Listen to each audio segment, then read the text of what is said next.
এই জিনিসটা আমি মানতে পারতাম না। যখনই কোনো ডিসিশন নিতে চিন্তা করতাম তখনই ভাবতাম যে আমার মেয়েটা তো বাবা ছাড়া হবে, সে তো বাবা ডাকতে পারবে না। এইটা ফ্যামিলির সন্তানরা আসলে জানেন যে না, এটা ওরা করছিল এই জন্য যে আমি যেহেতু ওখানে যা থাকবো, আর ওরা 4 ভাই ওরা। আমার নাম হচ্ছে মোসাম্মদ পারুল। বয়স কত এখন? বয়স 35 বয়স। আপনি কোন জেলায় জন্মগ্রহণ করেছেন? নারায়ণগঞ্জ আমাদের জেলা। বর্তমানে নারায়ণগঞ্জে আছেন? না, আমি ঢাকায় থাকি। ঢাকায় থাকছেন। তো একটু ছোটবেলা থেকে আমরা শুরু করি, ধারাবাহিকভাবে আমরা শুনতে থাকি। জি প্লিজ। ছোটবেলায় আসলে তেমন কোনো ঘটনা নেই, গ্রামে বড় হয়েছি, সোনারগাঁতে লেখাপড়া করেছি। আচ্ছা, যখন আমি ইন্টার পরীক্ষা দিই তখন আমার বিয়ের কথা হচ্ছিল। আচ্ছা, আপনার ফ্যামিলি সম্পর্কে যদি একটু জানি। আপনার বাবা কি করতেন? আমার বাবা জব করতেন, এখন কিছুই করেন না। ওই সময় কি কি ধরনের জব করতেন? একটা প্রাইভেট কোম্পানিতে ছোট্ট একটা জব করতেন। কয় ভাই বোন আপনারা? আমার 2 ভাই আর আমি একাই বোন। ওকে, মানে আপনি বড়? না, আমার বড় ভাই। 2 ভাই আপনার বড়? হ্যাঁ, না, এক ভাই আমার বড় আর এক ভাই মানে আপনি মেঝো? হ্যাঁ, মেঝো। আচ্ছা, ঠিক আছে। ইন্টারভিউর পড়ার সময়টাতে আপনার বিয়ের কথাবার্তা চলছে? হ্যাঁ, তখন কথাবার্তা চলছে, মিনস হচ্ছে আমার বড় ভাই তখন ঢাকায় থাকে। আচ্ছা। তো সেই ক্ষেত্রে আমার গ্রামেরই একটা ছেলে, আমার বড় ভাইয়ের ফ্রেন্ড, সেও ঢাকায় থাকে। তো ওনার যেখানে দোকান, মানে ওনার একটা ডিপার্টমেন্টাল স্টোর ছিল ওখানে বিজনেস করতেন ঢাকাতে। হ্যাঁ, আচ্ছা। তো আমার ভাইয়া ওখানে যাওয়া আসা করতো আমার ফ্রেন্ডের দোকানে। তো ওখানে একটা ছেলে থাকতো মেসে। তো সেই ছেলেটা আবার পরিচিত আমার ভাইয়ের ফ্রেন্ডের সাথে। আচ্ছা। ভাইয়া তো মাঝে মাঝে যেত দোকানে। তো সেই ক্ষেত্রে ভাইয়ের ফ্রেন্ড সেই ফ্রেন্ড আমার ব্যাপারে কথা বলছে ওনার সাথে, বিয়ের ব্যাপারে। তো আমি কিছু জানি না তখনও। ইন্টার পরীক্ষা দেওয়ার পর ঢাকায় চলে আসি বেড়াতে। আচ্ছা। আর মামার বাসায় চলে আসি বেড়াতে। তো হঠাৎ করে একদিন ওই ভাইয়া ফোন দিয়ে আমার ভাইয়াকে বলছে যে ছেলেটাকে তোমাদের বাড়িতে নিয়ে যাবো দেখার জন্য। তখন আমি জানি না সে আমাকে দেখতে আসবে। তো ভাইয়া রাতে বলতেছে চলো দেশে, বাড়িতে। বড় ভাই? হ্যাঁ, আমার বড় ভাই। বাড়িতে চলো, যেতে হবে। তো আমি, আমার 2 মামাতো বোন ছিল ছোট ছোট, ওরা 2জন, ওদেরও পরীক্ষা শেষ। তো বলতেছে চলো যাই বাড়িতে। তো আমরা ওদেরকে নিয়ে গেছি। তো আমি যে বাড়িতে গেছি, আমি একটা মেহমান আসছে, তাকে আপ্যায়ন করতে হবে, কি করতে হবে, সেগুলো আমার কোনো কেয়ার ছিল না। আসছে সেটা আবার আসছে রাত্রে, প্রায় 10টা বেজে গেছে তখন আসতে আসতে। আমরা আগে পৌঁছেছি, ওনারা পরে আসছে। তো সেই সময় আমি ঘুমাই গেছি অলরেডি, ঢাকা থেকে যে ঘুমাই গেছে। তো ওরা আসছে পরে আমার মা বলতেছে যে খাবার টাবার নিয়ে দাও ওদেরকে। তো খাবার দিলাম ওদেরকে, খাবার টাবার দিয়ে পরে আবার চলে আসছি। তো ওরা ওদিন রাতেই চলে আসছে থাকেন। তো এই দেখা আমাদের। তখন আপনি জানতেন না যে তখন আমি জানি না যে ওর সাথে বিয়ের ব্যাপারে কথা হবে বা কিছু হচ্ছে। তো ওদিকে আমাদের ফ্যামিলির সাথে কথা হচ্ছিল, ভাইয়ার সাথে আর কি। তো ভাইয়া ওকে এমনি চিনে, দোকানে আসা যাওয়া করতো, এতটুকু চিনে। জাস্ট একটা মেসেজ এরকম ছেলে থাকলে যতটুকু চেনা যায় অতটুকু। তো সে তখন গার্মেন্টসে জব করে, গার্মেন্টসে ঠিক সুপারভাইজার বলে না, তখন সে ওই পোস্টে জব করে ছেলেটা। হ্যাঁ, তো স্যালারিও তেমন ছিল না। যাই হোক, তো ভাইয়া যখন বিয়ের কথাবার্তা চলতেছে, তো ওদের বাড়ি থেকে আমাদের এখানে দেখতে আসবে। তখন আমি ঢাকায়, আমি তখনও বাড়িতে না। তারপর আবার নিয়ে যাওয়া হলো বাড়িতে, যে ওদের বাড়ি থেকে লোকজন আসবে দেখতে। তখন আমি শুনতে পেলাম যে আমার জন্য বিয়ের কথাবার্তা চলছে। তো ওদের বাড়ি থেকে আসলো, ওর বাবা আসলো, ছেলেটার বাবা, ওর বড় ভাই, ওর মামা, 3 জন। আর কে আসছিল আমার ঠিক এখন মনে পড়তেছে না। ওই 4 জন বা 5 জন এরকম আসছে। তো অনেক আয়োজন করা হয়েছে আমাদের বাড়িতে, খাওয়া দাওয়ার ব্যাপারটা অনেক অন্যরকম করা হয়েছে। ঢাকা থেকে আমার মামিরা সবাই গেছে, আমিও গেছি। আমার ফ্যামিলির বাড়ি থেকে যারা যারা ছিল আত্মীয় স্বজন মোটামুটি ভালো, মানে আমাদের যারা খুব কাছে তাদেরকে দাওয়াত দেওয়া হয়েছে। একটা বিয়ের অনুষ্ঠানের মতোই হয়েছে তখনও। তো যেদিন আসতে দেখে ওনারা বলতেছে যে বিয়ে কবে দিবেন, কবে বিয়ের দিন তারিখ ঠিক করবেন, ওরকম বলতেছিল ওর মামা। পরে আমার মামা বলতেছে দেখতে আসছেন, আগে দেখে নেন, আমরাও তো দেখবো, তারপর না বিয়ের দিন তারিখ ঠিক হবে। তারপরে কয়েকদিন পরে আবার আমাদের বাড়ি থেকে ওদেরকে দেখতে গেছে ওদের বাড়িতে। তা আমার ফ্যামিলির লোকজন হচ্ছে, আমি হচ্ছে প্রথম বিয়ে আমাদের ফ্যামিলির মধ্যে। তো ওরা দেখতে গেছে যখন, ওরা যাওয়ার পর যেদিন যাওয়ার কথা ছিল রাতের বেলা, সেদিন যেতে পারেনি। কারণ সেই গাড়িতে যে গাড়ি ভাড়া করছিল সেটা ছিল আমার খালাতো ভাইয়ের গাড়ি। আচ্ছা। কিন্তু সেদিন সে গাড়ি নিয়ে আসছে, গাড়ি নষ্ট হয়ে গেছে। আসার পর গাড়ি নষ্ট হয়ে গেছে, সেদিন রাতে তারা যেতে পারেনি। কারণ আমার ওই ছেলেদের বাড়ি ছিল ঝিনাইদহ, তো রাতে যেতে হবে, সকালে যে পৌঁছাবে, সেভাবে প্ল্যান করা ছিল। তো অর্ধেক পথ আসার পরে, ঢাকায় আসার পরে গাড়ি নষ্ট হয়ে গেছে, তো আর যেতে পারেনি। ওকে বাদ দিয়ে পরে ওরা রাতে, সকালবেলা পরের দিন প্রায় অনেক বেলা হয়ে গেছে, 11টা-12টার দিকে, তখনও ঢাকায় তারা তখন পৌঁছে যাওয়ার কথা ছিল, যেতে পারেনি। পরে গাড়িতে বাসে করে গেছে ওনারা সবাই। যাওয়ার পর ওদের বাড়িতে আয়োজন করছে, খাওয়া দাওয়া সবই হয়েছে। আর ওদের বাড়িটা ছিল এরকম যে একটা ছোট্ট ঘর ছিল, তেমন কিছু ছিল না। তো ওদের ব্যবহার দেখে আমার ফ্যামিলি সবাই মোটামুটি রাজি হয়ে গেছে যে না, ওরা সহজ সরল আছে, ভালো আছে। আর ছেলে যেহেতু শিক্ষিত আছে, তাহলে আমাদের প্রবলেম নেই, আমরা ওদেরকে একটা ব্যবস্থা করে দিব, ওরা চাকরি বাকরি করবে, সমস্যা নেই। তো সে চিন্তা করে ওরা, জিনাইদের মানুষ, আমরা তো ঢাকায় সবসময় বড় হয়েছে, ঢাকার এলাকার মানুষ, আমরা তো বাইরে কখনো যাইনি, গ্রামে মানে ওই সব সাইডে কখনো যাওয়া হয়নি। তো ওদের ব্যবহার দেখে মনে হচ্ছে ওরা খুবই সাধারণ মানুষ, খুবই সহজ সরল মানুষ, ওদের মতো মানুষ হয় না।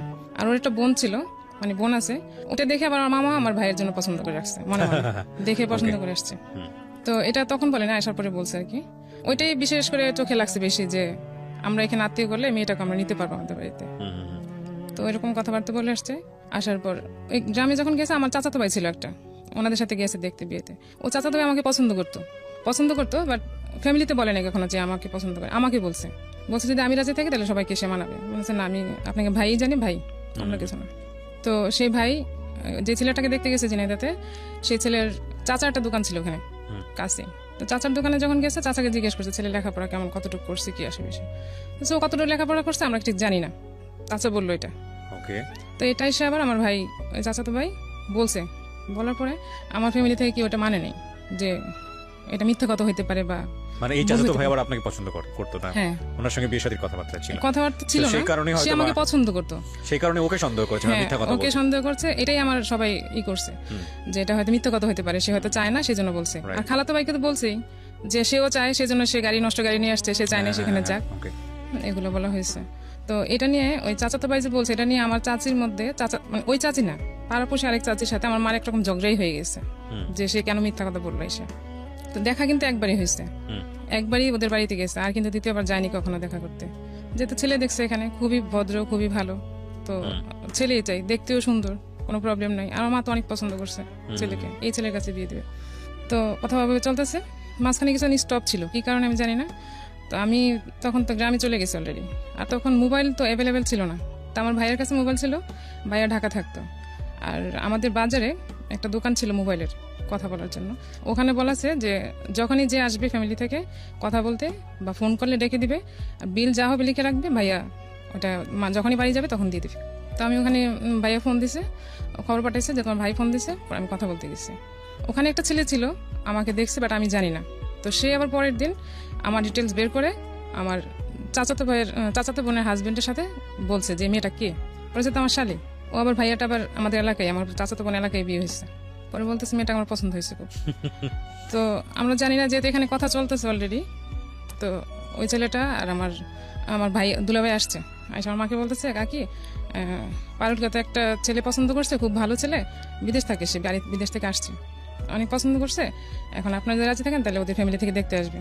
আমার মা বলতেছে না, আমাদের তো এক জায়গায় কথা চলতেছে, এখন কিভাবে তোমাকে দেখাই বলো, একটা শেষ না হলে তার একটা কথা বলা যাচ্ছে না। পরে বলতেছে না, অসুবিধা নেই, ওরা দেখুক, ছেলেটা খুবই ভালো, আর ভালোই, নানার বাড়ি ছিল ছেলেটার, আমার বোনের শ্বশুর বাড়ির কাছাকাছি ছেলেটা নানার বাড়ি ছিল, সেখানে আসছিল বাড়িতে। মা রাজি ছিল না। তারপরে পরের দিন দুলাভাই বলতেছে যে যেহেতু আমি এই বাড়ির জামাই, তো আমাকে সে অনেক রিকোয়েস্ট করে বলতেছে আপনারা বিয়ে দেন আর না দেন, আমি একটু নিয়ে আসি, ওরা দেখে যাক, কথা বলে যাক, তারপরে তো বলতে পারবো যে আমি দেখাইছি। মা বলছে ঠিক আছে, আমি কোনো আয়োজন করবো না, তোমরা এমনি ছেলেকে নিয়ে এসো। তো ছেলে নিয়ে আসার কথা বলছে, আর ছেলে তার পুরো ফ্যামিলি ধরে নিয়ে আসছে, মানে তাদের ফ্যামিলিতে যা যা লোক ছিল, যারা যারা ছিল সবাই চলে আসছে, আমাদের ভারী ঘর ভরে গেছে মেহমান এরকম। আমার মা তো দেখে অবাক হয়ে গেছে, এত মানুষ কি করে আসছে, আমি এখন কিভাবে কি আপ্যায়ন করবো, তো কোনো প্রস্তুতি ছাড়া। তারপর যেরকম হয়েছে মোটামুটি নাস্তা টাস্তা দেওয়া হয়েছে, বিকেলবেলায় করছে। তো ওরা চলে গেছে দেখা করে। এখন ছেলে পুরো এলাকা ছড়াই দিয়েছে যে আমি মেয়েকে বিয়ে করবো, মানে আর আমাদের এলাকায় যারা যারা মোটামুটি প্রভাবশালী লোক আছে তাদেরকে সে ম্যানেজ করে ফেলছে। আচ্ছা, কোন ছেলে? যে ছেলেটা পরে আমাকে দেখে আমার বোনের হাজবেন্ডের সাথে আসছে, তো বলতেছে আমি এই মেয়েকে বিয়ে করবো, যা লাগে আমি সব দিয়ে নিয়ে যাবো, আমার বাড়িতে যা খরচ টরচ এভরিথিং সব সে দিবে, এবং সে আমাকে বিয়ে করবে। মা কি করলো, মা বলতেছে না, এখানে তো বিয়ে দেওয়া যাবে না, আর ছেলেটাকে আমারও পছন্দ হয় নাই। পছন্দ বলতে আমি তো চাই না এখন বিয়ে করব, মানে এরকম প্রিপারেশন আমার মনের ভিতর ছিল না। তো আমি বলতেছি আমি ঢাকায় যাব। পরে ভাই আমাকে আবার ঢাকা নিয়ে গেল বলতে আমার ভাইয়ের চাচাতো ভাইয়ের একটা বিয়ে ছিল ওখানে, মানে যে দুলাভাই নিয়ে এসছে বিয়ের প্রপোজাল, ওই দুলাভাইয়ের শালার বিয়ে চলবে, মানে বিয়ের কথা হচ্ছে, মানে বিয়ে ঠিক। তো ওই বিয়েতে আমরা অ্যাটেন্ড করবো, বৌভাত হবে, বিয়ে হবে। তো বিয়েতে আমরা ছিলাম সবাই, আমিও ছিলাম, আমার ভাইয়ারা ছিল, আমার ফ্যামিলি সবাই ছিল। তো বিয়ে যেদিন হলো, বিয়ে শেষ করে সেদিনই আমরা রাত্রে ভাইয়াও চলে গেল আমাকে নিয়ে। তো আমরা ঢাকায় চলে আসলাম। আবার পরের দিন ছেলেটা আমাদের বাড়িতে নাকি আসছে, সে নাকি অনেক মোটা একটা চেন নিয়ে আসছে, আমাকে বিয়ে করুক আর না করে সে আমাকে গিফট করবে।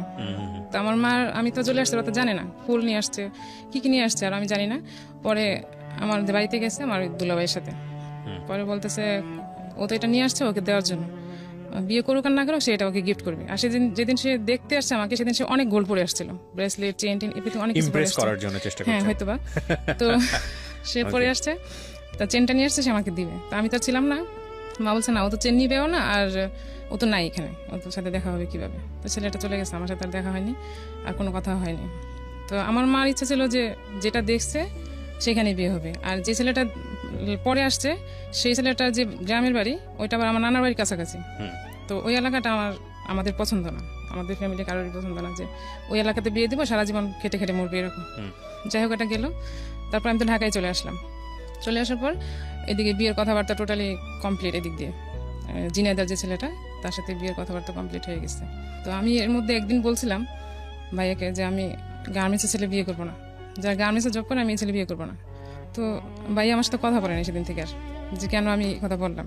তো ভাইয়ের একটাই এই ছিল সবসময় যে রাগ হলে কথা বলতো না কারোর সাথে। আর এই ভাইয়া আমাদের অনেক করছে ছোটবেলা থেকে, মানে আমার বাবার যেটা করার কথা ছিল সেটা আমার ভাইয়া করছে সবকিছু। তো আমিও চাইতাম যে আমার ফ্যামিলির পছন্দে বিয়ে করব, বাট আমি এমন কিছু করবো না যেটা আমার ফ্যামিলির উপর কোনো প্রশ্ন আসে, যে খারাপ প্রেম করবো, আমার ভাইকে সবাই বলবো জোরবো আমি বোন এরকম, কিংবা ও অবাধ্য হয়ে গেছে, এরকম কিছু আমি কখনো করবো না, যে প্রেস্টিজ হবে এরকম আমি কিছু কখনো করবো না। আর আমি চলছি সবসময় এরকম ভাবে, মানে বড় ভাই ছিল তো সবসময় একটা ভয় ভিতরে কাজ করতো যে আমি একটা খারাপ ভাবে চললে আমার ভাইয়া তো সাপোর্ট এখানে সব কিছুর উর্ধে, তো কানে যাবে, আর আমাকে তো কিছু না বললে, ওই যে না বলা, কথা না বলা, যে এটা আমার কাছে অনেক বড় একটা পেন, যে আমার কাছের লোকই আমার সাথে কথা বলবে না, এটা তো কথা বলে নাই। সেদিন অনেকটা রাগ হয়ে আসছে যে আমি কেন এই কথা বললাম। তো আমার মামি বললো যে গার্মেন্টসে ছেলে আসলে তো ভালো হয় না, এটা তুমি, আমার ছোট মামি বললো যে এরকম ভালো হয় না। পরে আমি বলছি আমিও তো তাই বলছি যে বিয়ে করবো না, আপনি ভাইয়া তো কথা বলেন। যাই হোক, এখানে আমার মামার ফ্যামিলিতে মামাই সব, মানে যা বলবে সব মামার কথাই সব হবে। আমার ফ্যামিলিতে ভাইয়া যা বলবে, মা যা বলবে, এরকম। আব্বা অতটা ফ্যামিলিয়ার ছিল না, সবসময় একটু সরল সরল টাইপের আর কি, মানে সব ডিসিশন নেওয়ার ব্যাপারে অত ই ছিল না। তবে আব্বা এটা বলছিল যে আমার একটা মেয়ে এত দূরে বিয়ে দিতে চাই না, ওই হ্যাঁ এত দূরে বিয়ে দিতে চাই না, এটা একবার বলছিল। কিন্তু আমার ভাইয়া, আমার মা, ওদের জন্য ওরা আব্বা, মানে আব্বা যে কিছুটা ডিসিশন নেবে সেরকম ওরকমও না। তো এটা বলার পর আমি একটু বলছি, ভাইয়ের কথা বলছি না, ঠিক আছে আমি আর কিছু বলিনি। পরে ওই ছেলেটা নাকি আমার সাথে কথা বলতে চাইছে। তো যখন বিয়ের দিন তারিখ ঠিক হয়নি, আমাকে নিয়ে গেল, ভাইয়া বললো যে কথা বলতে চাইছে, একটু কথা বলে দেখো কি বলে। তো সে মেসে থাকতো, আমাকে মেসেই নিয়ে যাওয়া হয়েছে, মেসের পাশে ছেলেটার সঙ্গে কথা বলার জন্য। হ্যাঁ, কথা বলার জন্য। ছেলেটা সেদিন দুপুরে সে লাঞ্চ করতে বাসায় আসবে, তখন আমি তার সাথে দেখা করবো, মানে সে আমার সাথে জাস্ট কিছু কথা বলবে। তো আমাকে সে প্রশ্ন বললো যে আমাদের বাড়িতে ওই জায়গায় জিনাইদা আমাদের এরকম জায়গা জমি আছে, তারপর করতে হবে, হাল চাষ করে গরু পালে, এগুলা সবকিছু করতে হবে। আমার তো এমনিতে ওর পছন্দ না, বিয়ে করবো না বলে দিচ্ছি। তারপরে আমি বলছি যে আমি এসব করতে পারবো না, আমি এইসব করে অবস্থা না, কারণ আমার ফ্যামিলিতে আমি কখন এগুলো করিনি। তো আর কিছু বললো না, এসব আপনি কি বিয়েতে রাজি? এখন আমি তো বলতে পারবো না যে আমি বিয়েতে রাজি না, কারণ আমার উপরে তো ভাইয়া। এখন আমি বলি না আর কিছু, আমি এটুকু বলছি যাতে সে বুঝে যায় যে বিয়েটা এখানে করা ঠিক হবে না, সে ভেঙে দিক। কিন্তু সেটা করে নাই, সে আর কিছুই বলেনি। আমাকে একটা ডায়েরি গিফট করলো, ডায়েরির ভিতর তার একটা ছবি দিয়ে, এটা নিয়ে আসলাম। আসার পর তার সাথে তার কোনো কথাই হয়নি, আর ফোনও তো তখন অ্যাভেলেবেল ছিল না যে কথা হবে বা কিছু। তারপর বিয়ের দিন তারিখ ঠিক। তো ওদের বাড়িতে যখন আমাদের ফ্যামিলি দেখতে গেছিল, তখন ওদের যে বাড়িঘর দেখে আসছে, ওগুলো দেখে আমার মামা বলছে যে যেহেতু এখানে যদি বিয়ে হয় তাহলে আমরা একটা ঘর করে দেবো এখানে, যাতে ও এসে থাকতে পারে। আর মামা এটাও বলছে যে তুমি বউ কোথায় রাখবে বিয়ের পর? পরে বলছিল যে আমি যেখানে থাকবো বউ সেখানেই থাকবে। তো ও চাকরি করে ঢাকায়, তো ঢাকায় থাকা হবে, এই জন্য আরো দূরে দেওয়া হয়েছে, যে ওখানে তার থাকবে না। তো ঘর দেওয়ার কথা বলছে, কত টাকা দিবে, যা 2টা রুম করতে যা লাগবে সেরকম দিবে। বিয়ের দিন তারিখ যখন ঠিক হলো, তখন সে টাকা চাইতে শুরু করলো বাইরের কাছ থেকে, যে বাড়িতে কাজ শুরু করছে, এখন টাকা লাগবে, টাকা যাচ্ছে, বাড়িতে ঘরের কাজ শুরু করছে, ঘরের কাজ শেষ করে আমাকে উঠে নিয়ে যাবে। আর তখন কথা ছিল যে আমাকে গোল্ড ওরা কতটুকু দিবে, কি দিবে, সেগুলো কানে গলার কি দেওয়ার কথা ছিল, তো এগুলো দিবে ওরা, আর আমাদের থেকে ঘর উঠে দিবে ওকে। তো এর মধ্যে ওর বোনের একটা প্রবলেম হয়েছে, সেটা নাকি তার ওখানে কয়েকটা ছেলে তাকে ডিস্টার্ব করতেছে খুব, তো তাকে ওখানে রাখা সেভ হচ্ছে না। আমাদের তো বিয়ের দিন তারিখ ঠিক হয়ে গেছে, এটা আমার ভাইয়ের সাথে যখন শেয়ার করছে, তখন ভাই বলছে ঠিক আছে তাহলে আমাদের এখানে পাঠাই দাও, এখানে এসে থাকো। তো এসে নিয়ে আসছে, সে এসে ঢাকা ছিল, মানে বিয়ের আগে এত কিছু, বিয়ের আগে সে তাকে পাঠাই দিছে। সে আমার মামার বাসায় ছিল কতদিন, তারপর আমাদের বাড়িতে। তো ওর আচরণ এই বোনটাকেই তো আপনার আত্মীয়ের আরেকজন বিয়ে করার কথা। হ্যাঁ, তো ও কথা না, মানে ওইভাবে তখন কথা প্রপোজ করা হয় না, জাস্ট মেন্টাল থিংকিং আর কি। যখন তো মেয়েটা জানে যে আমার ভাইয়ের জন্য তাকে পছন্দ করেছে, আমাদের বাসায় যখন আসছে তখন মামিরা দুষ্টামিরা এরকম বলছিল যে তোমাকে তো ওর ভাইয়ের জন্য পছন্দ করে আসছে, এরকম হাসাহাসি করে, আমরা জাস্ট বান্ধবীর মতো ছিলাম মামিদের সাথে, এরকম বলছে। তো ও তো মনে মনে ভাইয়াকে এমনি পছন্দ করে বসে আসছে। তো যখন এখানে চলে আসছে তখন তো সে আরো সিরিয়াস। তো আমার ভাইয়া ছিল একটু রিজার্ভ টাইপের, খুব রিজার্ভ টাইপের বলতে কি, মানে ইচ্ছা করে যে কোনো মেয়ের সাথে একবার পড়ে যাবে এরকম না, ভাইয়া ওকে বোনের মতো দেখে। হ্যাঁ, তো আমাদের বাড়িতে যখন আসছে তখন সে বিহেভ গুলো এরকম যে ও প্লেটে খাবে, খাওয়ার পর প্লেটটাও সরাবে না, ইভেন মানে এরকম না যে আমরা কোথাও গেলে তো একটু কার্টিসি করি যে আমরা অন্তত এতদিন ধরে এখানে আসছি, আমার তো একটু দায়িত্ব থাকে যে আমি কি করবো না করবো, কিন্তু সে এরকম ছিল না, সে একটু উগ্র টাইপের চলাফেরা ওরকম দেখে আমার কাছে ভালো লাগেনি। সে ছিল অনেকদিন, প্রায় 20-25 দিন হবে ছিল, তারপর ওকে পাঠাই দেওয়া হয়েছে বাড়িতে, চলে গেছে। তো ওই দিয়ে ওর ভাই টাকা চাচ্ছে ঘর ওঠানোর জন্য, তো এদিক দিয়ে বিয়ের দিনও চলে আসছে।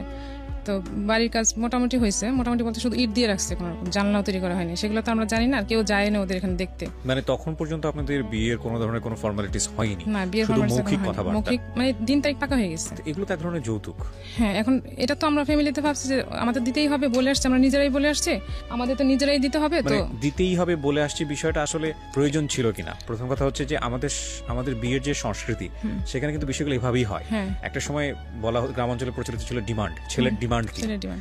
হ্যাঁ, চাইতো, মানে একদম নির্লজ্জের মতো বেহায়ের মতো চাওয়া। চাইতো, হ্যাঁ এই দিতে হবে, হ্যাঁ, এই দিতে হবে, সেই দিতে হবে, এবং এটা মনে করতো যে এটা খুব মানে একটা রাইট ব্যাপার। কিন্তু সেটা অনেক ধরনের সামাজিক সচেতনতার জায়গা থেকে এখন আর ওরকম হয় না। এখন দেখা যায় যে মেয়ের বাড়ি থেকে মোটামুটি একটা প্রস্তাব পড়ে যে আমরা এটা দিয়ে দিব, ওটা দিয়ে দিব, চাওয়ার আগে এগুলো কিন্তু এক ধরনের যৌতুক। অবশ্যই যেত, কিন্তু এটা তখন করা উচিত না। এটা ওরা করছিল এই জন্য যে আমি যেহেতু ওখানে যেয়ে থাকবো, আর ওরা 4 ভাই ওরা। না, সেটা বিয়ের পরবর্তী সময় যদি আপনার ভাই খুশি হয়ে যদি একটা নিজে থেকে স্টেপ নেয় সেটা অন্য জিনিস, তারপরেও এই ধরনের কথাবার্তা বলা ঠিক হয়নি। কিন্তু ওরা তো চিন্তা করছে ওইভাবে না, ওরা চিন্তা করছে, বিশেষ করে আমার মামা করছে যে ঘর তুলে দিলে হবে কি, সেখানে এসে একটু রিল্যাক্স যখন থাকবে তখন থাকতে পারবে। যাই হোক, আগে থেকে এরকম বলে একটা হোপ তৈরি করেছে আর কি। এখন তৈরি করছে, আর ওই ছেলেটাও বুঝতো যে আমাদের ফ্যামিলিতে যদি টাকা চাওয়া হয় বা কিছু চাওয়া হয় তাহলে সেখানে বিয়ে হবে না, আর তার ধারণা ছিল যে আমাকে বিয়ে করলে সে অনেক কিছু পাবে, যেহেতু আমি একাই মেয়ে আর ঢাকার মেয়ে।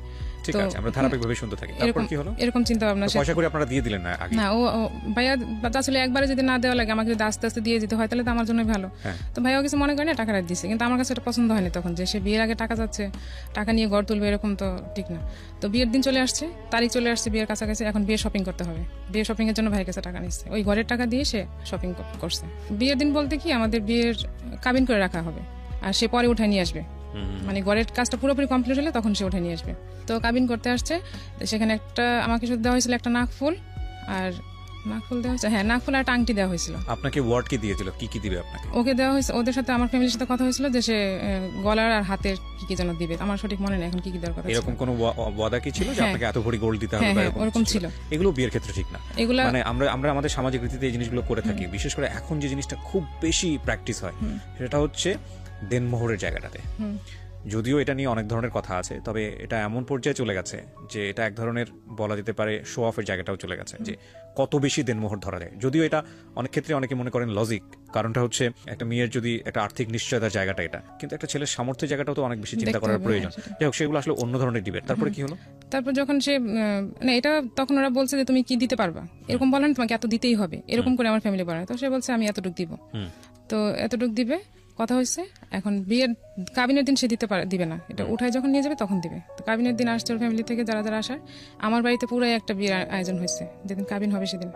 আর সে যে সব শাড়ি কাপড় আমাকে দিয়েছে বিয়ের দিন, সেগুলো আমার কোনোটাই হয়নি, কারণ আমার হাইট অনুযায়ী, আমার সবকিছু অনুযায়ী আমার কোনোটাই ঠিক মতো হয়নি। সে সব এমন সব মার্কেটিং করছে যেগুলো নাকি শুধু বিয়ের শাড়িটা আমি কোনো রকম পরতে পারছি, কোনো রকম, মানে শাড়িটার দেখা যাচ্ছে বহরটা কম ছিল, জুতা যেটা নিয়ে আসছে আমার পায়ে লাগেনি, তারপরে এভরিথিং কোনো কিছু আমার ঠিক মতো হয়নি, কারণ ওর শপিংটা ও একা করছে। হ্যাঁ, আর ছেলে মানুষ শপিং করলে যা হয়। তারপর বিয়ে হলো, বিয়ে হওয়ার দিন বলা হয়েছিল যে সে থাকবে, ওনারা মানে আসবে না আমাদের বাড়িতে, বিয়ে যতদিন আমাকে উঠায় নিয়ে না যাবে। তো গ্রামের বিয়ে, তো বিয়ে হওয়ার পরে তারা বলতেছে থাক, সবাই যেহেতু হয়ে গেছে, ছেলে থাক। তারপর সেদিন বিয়ের দিন তো সে রয়ে গেল, থাকার পর সেদিন খুব বৃষ্টি হয়েছে খুব রাতে, আর গরমও ছিল খুব, এপ্রিলে ছিল তো অনেক গরম ছিল, তো বিদ্যুৎ ছিল না। আর আমাদের বাড়িতে যে ঘর ছিল সেখানে আমাদের তো অনেক মেহমান আসছে, সবাই ছিল, তো আমাদের বাড়িতে থাকার কোনো ব্যবস্থা রাতে ছিল না। তো আমার চাচার বাড়ি আছে আরেকটা, আমরা সেখানে ছিলাম। তো আমার খুব ভয় লাগতেছিল যে একটা ঘরে এরকম অজানা একটা লোকের সাথে কিভাবে থাকবো, কিভাবে একদমই অজানা।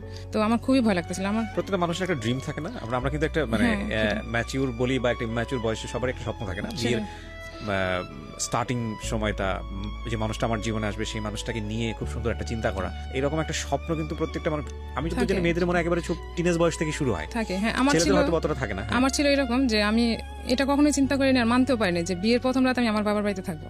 এটা খুবই আমার কাছে এটা কেমন জানি মনে হয়েছে। মানে এই কথাটা যারা ভিডিওতে দেখছেন বা রেডিওতে অনুষ্ঠানটা শুনছেন তাদেরকে এই কারণেই বলছি, যারা ভবিষ্যতে বিয়ে শাদী করবেন, অন্তত মানে একটা মেয়েকে এই কথাটা জিজ্ঞেস করাটা খুব প্রয়োজন, যদি বিয়ের আগে এটা সম্ভব হয় কারোর পক্ষে, যে what is your dream actually, মানে যেই মানে বিয়ের প্রথম রাত এটা খুব গুরুত্বপূর্ণ, একটা মানুষের সঙ্গে জীবন শুরু করার প্রথম মুহূর্ত। এটা আসলে বিশেষ করে মেয়েদের একটা অনেক সুন্দর স্বপ্ন থাকে, অ্যাটলিস্ট তাদের ওই স্বপ্নটুকু পূরণ করা যায় কিনা ছেলেদের সাইড থেকে, এইটুকুর চেষ্টাটা করা। বাট লাকিলি আর আনলাকিলি আমাদের জীবনটা আসলে সবসময় কিন্তু পরিকল্পনা মাফিক আসে না, এবং খুব ইভেনচুয়ালি হঠাৎ করে চলে আসে, যেটা আমাদের চিন্তার সাথে কোনো রকমের মিলই থাকে না। অনেক সময় তো আমরা ওই ব্যাপারটা নিয়ে ডিসঅ্যাপয়েন্ট হই। আর এই রাতটা নিয়ে আমরা কথা বলতে চাচ্ছি কারণে যে this is very special night, এবং এটা জীবনে একবারই আসে। তো সেই জায়গাটা থেকে এইটার যেই ড্রিম প্ল্যানটা থাকে সেটা আসলে পূরণ করা উচিত এবং চেষ্টা করা উচিত অন্তত। জি, আপনি যেটা বলছিলেন। তারপর তো বিদ্যুৎ ছিল না, তো অন্ধকার, সব বাড়িঘর তো সবই অন্ধকার, তো শুধু ক্যান্ডেল জ্বালানো হয়েছিল। তো আমার ভাবিরা বলতেছিল যে যাও, কিছু হবে না, ভয়ের কোনো কারণ নেই, এরকম এরকম বলতেছিল। কিন্তু আমি আমার ভিতর থেকে মানতে পারতেছিলাম যে আমার ভয় লাগতেছিল যে আমি কি করবো, কি হবে, মানে এরকম একটা ভয় কাজ করতেছিল, মানে খুবই আমি ভিতর থেকে কাঁপতেছিলাম এরকম। তো যখন গেলাম তো আসার পর আমার হাত ধরছে, ওরকম না কোনো এই যে একটা প্রিপারেশন কিংবা একটা কিছু বলা করা ওরকম কিছুই না, জাস্ট আমার হাতটা ধরে দেখছি আমি খুব কাঁপতেছিলাম ভয়তে। তো বলতেছে এরকম কাঁপতেছো কেন, আমি বলছি আমার ভয় লাগতেছে, এটুকু বলছে বলে আমি দূরে সরে বসে আছি, অনেক দূরে সরে গেছি। সরে যাওয়ার পর সে শুয়ে পড়ছে, শুয়ে পড়ার পর আমাকে বলতেছে বাতাস দাও পাখা দিয়ে, মানে অনেক গরম লাগতেছিল তখন। আপনাকে কমেন্ট করছে? হ্যাঁ, আমাকে বলতেছে বাতাস দাও, গরম লাগতেছে আমার খুব। তো আমি কি বোকা ছিলাম, আমি এটা বলতে পারিনি যে আমি পারবো না পাখি, আমিও ঠিক বাতাস করতেছি। ভালো কাজ, ঠিক আছে। হ্যাঁ, আমি করে যাচ্ছি বাতাস, যে আমি অচেনা মানুষ, তার সাথে আমি মোটে কথাই হয়নি, কিছুই না, তাকে কেন আমি বাতাস করবো বা কিছু এরকম কোনো কমেন্টস আমার ছিল না। তো ও বলছে বাতাস করো, আমিও যতক্ষণ সাথে ছিলাম বাতাস করছি, ক্যান্ডেল নিভে গেছে, দেন আমি শুয়ে পড়ছি, ও ঘুমাই গেছে, আমিও শুয়ে পড়ছি। দেন সকালে বাসায় আসলাম আমাদের বাড়িতে এসে, তো মামির আমার সাথে দুষ্টামি করতেছিল এমনিতেই। তা আসলে ওরকম কিছুই না, আমাদের এখানে রীতি হচ্ছে যে জামাই পরের দিন বাজার করে এরকম, বা 2 দিন পরের দিন বা তারপরের দিন এরকম বাজার করার সিস্টেম। তো আমার বিয়ের দিন যারা আসছিল আমার আত্মীয় স্বজন, তাকে এত পরিমাণে সালামি দিছে, সে সালামি দিয়ে তার বাজার হয়ে গেছে, এত পরিমাণে সে সালামি পাইছে। তো পরের দিন সে বাজার করতে গেছে, বাজার টাজার নিয়ে আসছে, তো এগুলো আমার মামারা এইসব মামিরা এইসব রান্না টান্না সবকিছু করছে। তো 2 দিন পর তো ওর তো চাকরি আসতে হবে। তারপরে মামিরা যখন চলে আসলো তখন আমাদের বাড়িতে আমরা থাকলাম, সেখানে আমরা আর কোনো কথাবার্তা ওরকম হয়নি তার সাথে আমার। তো ও চলে আসলো 2 দিন পর, আমি বাড়িতে রয়ে গেলাম। তো মামা বলছিল যে এরপরে আর কোনোদিন ওরা বিয়ের উঠায় নেওয়ার আগে আর দেখা সাক্ষাৎ হবে না, তাহলে জিনিসটা অন্যরকম হয়ে যাবে, আর আমরা চাচ্ছি যে আমরা অনেক বড় করে অনুষ্ঠান করে তারপর উঠাই দিব। তো মামা কি করলো, আমাকে ঢাকায় নিয়ে আসলো, ভাইয়া বললো যে ঢাকা চলো, তাহলে এই করবে। তো আমি ঢাকায় চলে আসলাম, আর ওদিকে ও জব চলে গেল। তো মামার বাসায় আসা হয়নি, কিংবা ওইভাবে তাকে বলা হয়নি, কিংবা অ্যাড্রেসও দেওয়া হয়নি যে বাসায় আসো বা কিছু এরকম কিছু। আমি আমার মতো আছি মামার বাসায়, ও ওর মতো আছে। তো মামির আমার সাথে ফাজলামি করতেছিল অনেক রকম কথা বলে, আমি বলছি না এরকম কিছু না, কিন্তু আমার তো ভয় লাগে ওকে দেখলি। আমি তখন কেবল ইন্টার পরীক্ষা দিছি, আর অত ছিলাম না। পরে বলতে সাথে বয়সের ডিফারেন্স কতটুকু ছিল? 6-7 বছর হবে। 6-7 বছর, ওকে। ঢাকায় ছিলাম, তো এপ্রিলে 5 তারিখে বিয়ে হয়েছে, তো 7-10 তারিখের মধ্যে আমি ঢাকায় চলে আসছি। আর 14 তারিখে মেবি ছিল, পহেলা বৈশাখ ছিল, 14 তারিখ সম্ভবত, পহেলা বৈশাখ। তো বৈশাখে প্ল্যান করা ছিল, ওর বোন তখন ঢাকায়, আবার বিয়ে তখন আসছে, তখন আসে যায়নি, ঢাকায় রয়ে গেছে। তো প্ল্যান ছিল যে সবাই মিলে ঘুরতে যাবে পয়লা বৈশাখের দিন, ঘুরতে যাবে, কে কার সাথে কিভাবে ঘুরতে যাবে। মামিরা যাবে মামার সাথে, মামাতো বোনরা, ভাইয়া আর ভাইয়ার যে ফ্রেন্ড ঘটক, সেই ফ্রেন্ড আর আমার ননদ যাবে একসাথে ঘুরতে, আর আমি আর আমার হাজবেন্ড যাবো ঘুরতে।